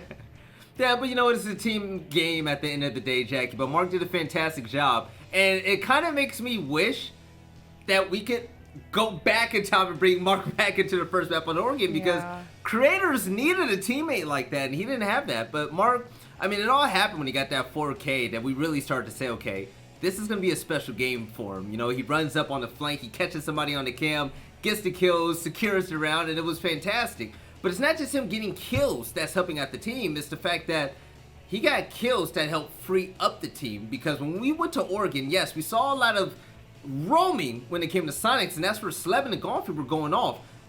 The freedom wasn't there for Tempo Storm except on this map, because Kens wasn't able to last as Legion. Shout out to my man Kens. But by being able to be free and roam around the map without that much pressure, because you have, you know, your main guy Mark in here with 18 kills, you're able to do other things by flanking, tearing drones up, messing up the Sonics drone economy, which was really important. Jesse and I was talking about it. There was a round in particular where they needed intel. They lost a round in the 1v1, and they only had 4 drones within a final, what was it, 40 seconds? It was pretty intense, but at the end of the day, I'm really happy that the Sonics showed up because I was waiting for them to wake up finally here in stage 2. Yeah, I mean, it certainly was a fun map to watch. I felt like you could feel the tension for so many rounds. Jesse, we were chatting earlier, and you were really impressed with Sonic's consistent ability to get the plant down, and it certainly made things very entertaining. I was like grasping my heart a lot. Yeah, I agree 100%. I mean, Sonics got the plant down a lot. I think it was 4 out of those final 6 rounds in regular time, and then in their overtime attack as well. So really consistent, they got those. Part of that is identifying, what sort of defenses Tempo Storm were bringing here on Cafe. A lot of the times when we got to this late round, there would be a couple players up, but they wouldn't necessarily be on site. They'd be off a little bit, or they'd be on maybe the other bomb site, because there's 2 bombs per the site. So, they did a really good job of identifying and making that call to get those plants down. And then Super on Lion as well was a huge part of the reason why they could get those plants down so consistently. He's brought up this Lion a lot in the past. He's really comfortable in the operator, and he plays it super well. No pun intended. So I really was impressed by the plants that went down. The post plants were shaky, and that's sort of where my heart rate was going up and down pretty constantly. But in the end, they got it enough times to pull out the W, and that's what matters. I do want to talk a little bit about Slebin and Gomfi. I know at the top of the show we chatted about them, and definitely had not seen the best performances from them for stage 2, but definitely saw some great plays today. So, Veli, what are you thinking about these two on this team? I mean, let's call it what it is. They're grown, I'm grown. It's just, fact of the matter is they weren't winning gunfights or being as explosive as they used to be in stage 1. And that was just a big question mark for Sonics. But I would say going against Tempo Storm as your redemption game helped them out greatly on Oregon, especially the fact that they had a sub, because that was when Slebin started to warm up. When Slebin was on roam, especially on defense, that's when, the kills started to rack up. Him and Gomfi clutched it with the 2K with the shotgun. It was like, okay, they're back. And sometimes it takes a match like that or a map like that to really get back into the swing of things. I don't think Sonics are all the way there yet, though, which is, it's a good thing for them. And it's a good thing for everybody out there, because we know that if they make it to that qualifier again, like that match we saw against Dark Zero, and this team is firing off on all cylinders, it's going to be a treat for all of us. Yeah, I think undoubtedly we have seen the potential of the Sonics, but it just seems like they've always fell a little bit short. But, I mean, this is undoubtedly a big win for them. Jesse, how did you feel about them overall today? I felt pretty good. This is the best that we've seen from Sonics from Stage 2. That's probably not blowing anybody's minds. Some people are going to look at map number 1 and say you almost lost to Tempo Storm who were playing with their coach. But I don't think that you can hold that against them too far. I still thought their attacks were really good. Jesse, that was up there. You can't. But still, no, listen to me. Listen to me. Their attacks were still really solid on that map, okay? And absolutely, there were some issues on their defenses. I'm not gonna, sit here like they were perfect. But they put up a good enough match to get the W, and they were, finding that result. So yeah, I think Sonics are looking better, and that's the key thing. And I said at the start of the show, Slebin needs to show up. It's not a matter of, he might. It's like he has to, and he did, and that's really, positive to see. It's really reassuring. So yeah, I was happy with what we saw from the Sonics. Are they top 4? No, probably not with what we're seeing recently. But can they get to top 4? If they work for it, for sure. Okay. And let's focus on Tempo a little bit. I just can't imagine how they're feeling right now. Yeah. I mean, they're one step closer to relegation. What do you think this post-game chat is like? How is that going down right now, Veli? Well, first things first. Yes, again, they played with a sub the first map. But that's not an excuse that you can use anymore, because you played piss poor on this second stage, right? They have to get it together. No more excuses. Like, this is where, you man up and you get the win. You're going against a team like United, who are looking really good at the moment. So this is scary. If I'm Kens, if I'm Rams, these boys are practicing all day, every day, because I'm letting you know now, the last dance got knocked out in CL, and Ape is looking really good along with these other teams. Certainly. And actually, we have Joe Bro on deck. So, Joe Bro, congrats on your victory. This is a great win. Your team is safe from relegation. Talk to me about how this W feels. Well, first off, it feels really good to be safe out of relegations for sure. We've had a bit of a wake-up call. Obviously, the last 2 play days, we didn't live up to our own expectations, so we really had to go back to the drawing board a little bit and make sure that we came prepared and were ready to play today, and we certainly showed we did.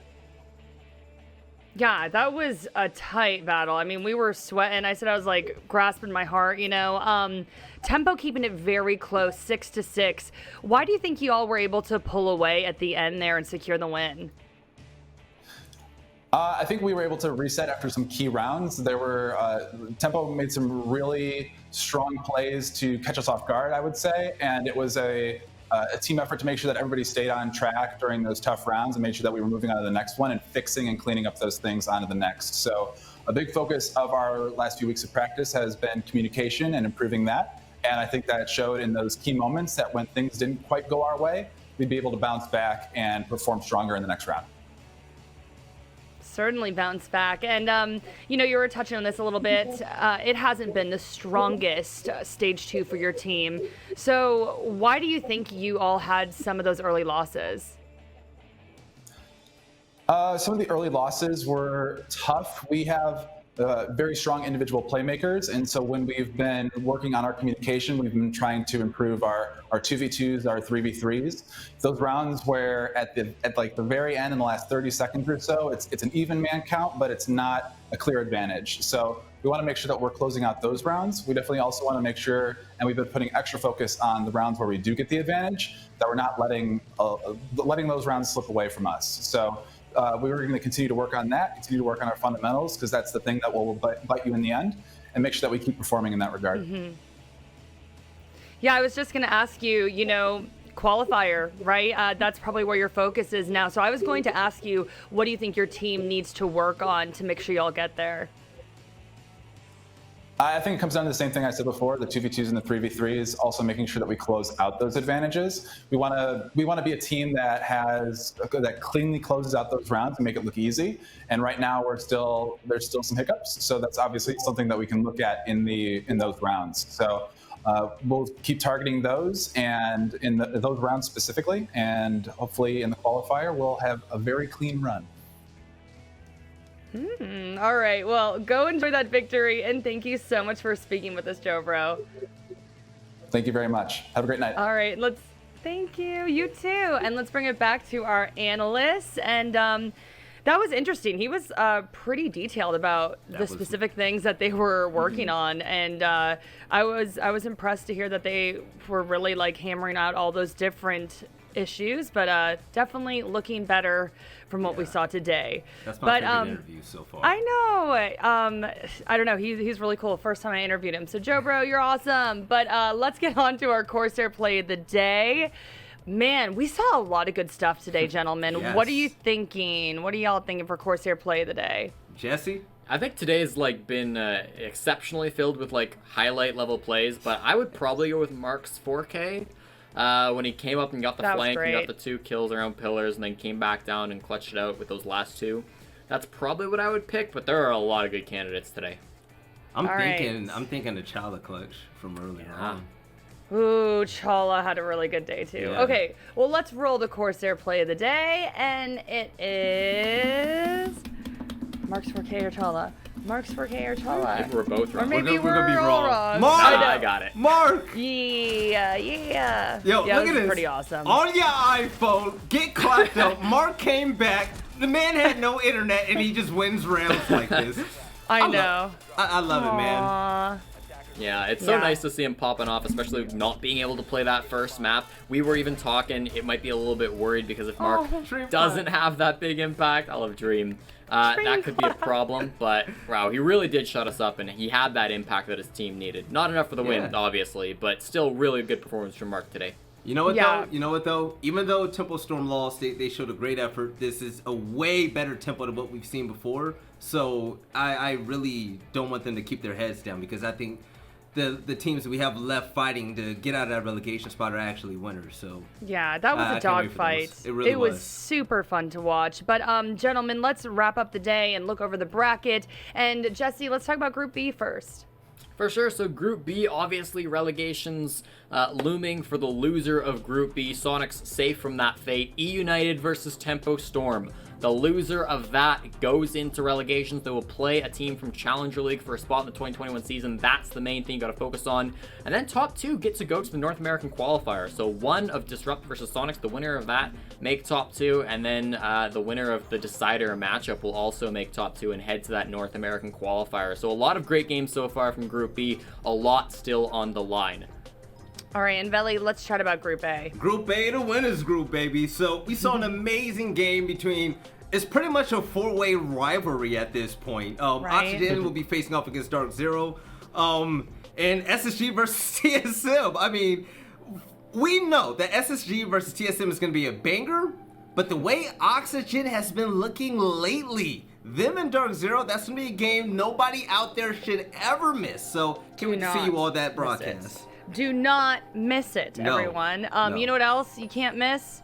Wednesday's matches, everybody. Make Let's sure you go. mark your calendars. 3 p.m. Pacific Standard Time. We got SSG versus TSM. I always love watching these two teams play each other. Build this one up, Jackie. Build it up. I'm building. I'm trying. All right. E United versus Tempo Storm.